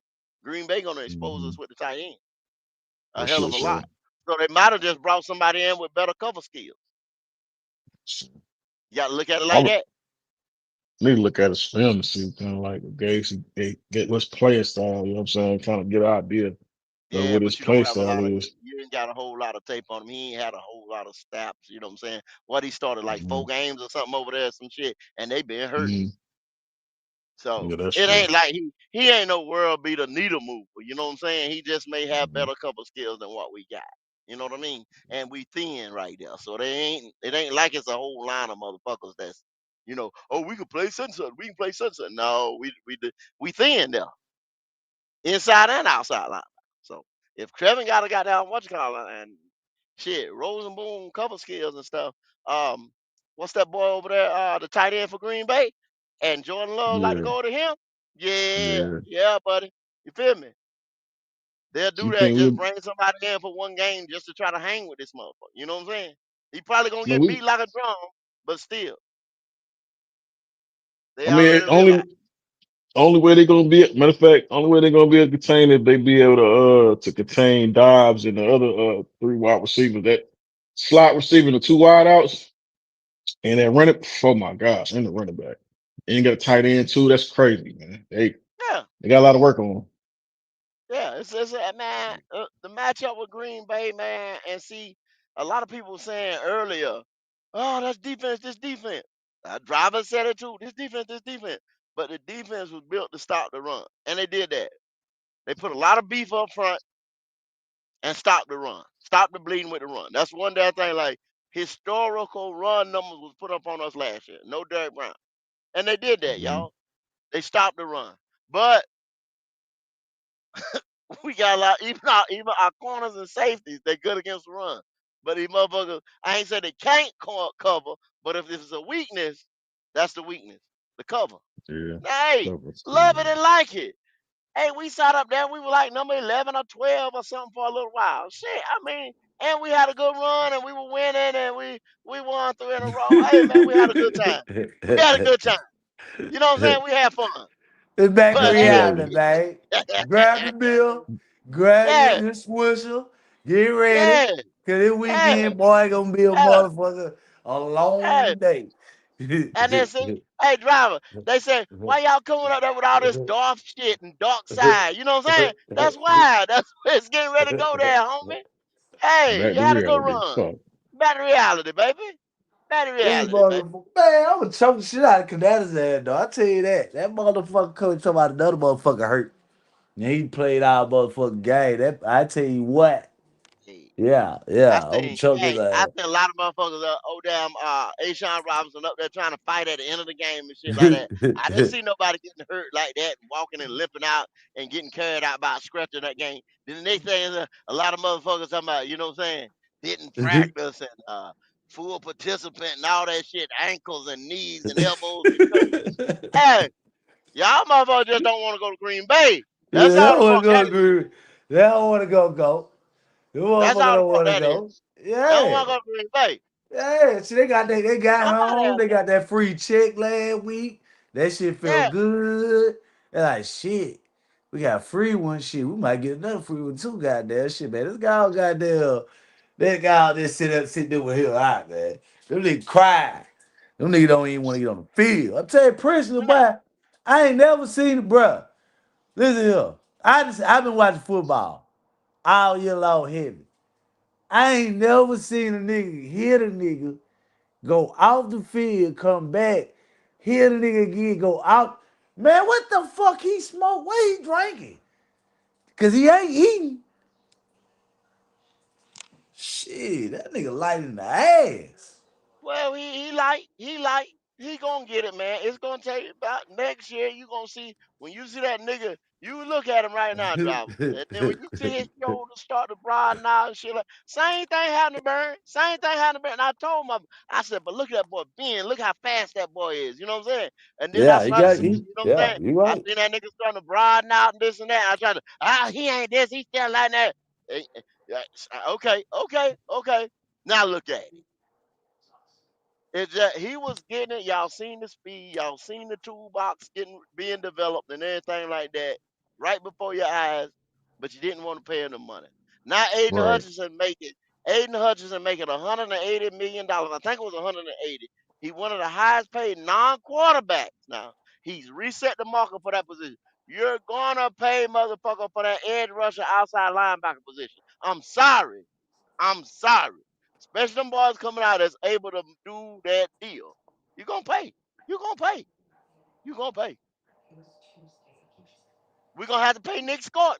If he keep it up like he doing, you're gonna have to Yeah, pay he him. balled. That my boy though. Yeah. He balled. He number 5 right now in rookies. at that Yeah, position. yeah, he come for your Okay. ass. Hey, He come for your ass. He don't get wait the next year. He gonna watch. He gonna have yeah. about 10 sacks. He gonna have about 10 sacks. I can see it. Yeah, he a I dog, called man. him a Nick Bosa light because he was a right side, 265. He can play inside and out. You can move him like a chess piece. You can do a lot with him, especially in this 3-4. Understand? You can bring pressure. I just want I one told more y'all, like him. But we get man shit. But like you Princeton say, gonna be all Princeton, right. yeah, you You say need that. Princeton, yeah. You need that. He Hey, you need that defensive tackle driver. If you get yeah, that you do defensive that. tackle and get pressure up the middle, if you get that 3 tech, I'm trying to tell y'all, boy, we raising That hell. that's why I was trying to tell yesterday. I like, man, we need to get a D tackle, a linebacker, and a quarterback. Like, these linebackers ain't that good like that, man. I'd rather have a D tackle, man, who get to the What? motherfucking backfield. Yeah, Fuck that yeah. shit. He make the job, a linebacker job easy. Yeah, you could have a decent, like, I ain't saying get no nigga like Roseboom die. No, you need a knucklehead, but you ain't gotta have no Ray Lewis sit Yeah, you ain't behind gotta no have no deep. brother. I You know what I I'm think saying? I see Trevin Wallace. You be seeing flashes. What he can do. I think Trevin will be all right, y'all, if we get us a 3 tech in front of him as well. I think Trevin will be all right. Then you just worrying about an outside linebacker. You worrying about an outside linebacker. All that worry about Trent, man. He's just so little, man. That motherfucker little nigga look like a quarterback or Okay? something. He come through there and he do what he got to do now. I'm trying to tell you. And see, you done gave him the green dot all year. Long as if he keep getting better and better, that's why I'm surprised. He got a green dot and the shit I say, elevated. yeah, You he got to get realize better that, now. driver. He got a Yeah, green dot and the play elevated now. yeah, he did that. Like, cause last year, like I said, I looked at his stats. I was like, shit, I had high house for him. So once he got the green dot, he showed that he can run the defense. That's why I said I can give you that because I just don't like how the nigga built. You know me. You know what I'm saying? I'm using them damn heads. But Mm-hmm. you know what I'm saying? I understand. I say the linebackers just ain't built like that no more. So I can deal with that. But we got to get a D tackle and a quarterback. You know what I'm saying? Like I said, I like that boy from LSU. But if we go first round and get a D tackle for sure, like how Philly did, that shit gonna lock us up. They gonna put it where we need to be at. See, Yeah. I'd rather get that D tackle, and then if I fall where I can get that linebacker, that safety, I go for that. Because I can go without that quarterback for another year. You know what I'm saying? That's why I told Mike Jack to hold up until the next year. 27. That's when you know what I'm saying, go get you a quarterback. But They might get that corner. It all depends on where they fall at in that draft. You know yeah. what I'm saying? Because they looking at that position right there. They know Mike Jack ain't shit though. They ain't sitting here thinking they're gonna wait on Mike Jack, you know what I'm saying? To hold that shit down. Cause people are Yeah. picking on Mike Jack. They ain't going to JC. They pick, especially when JC got them 2 picks. They ain't going to JC like that. Oh yeah, we know he's a wicked leak now. I ain't no good Hey, question about that. I don't like Mike Jack, but I understand that I'd rather have like you said, a 3 tech who gonna get to that motherfucker. If we get that dog when we could get him, we could get him.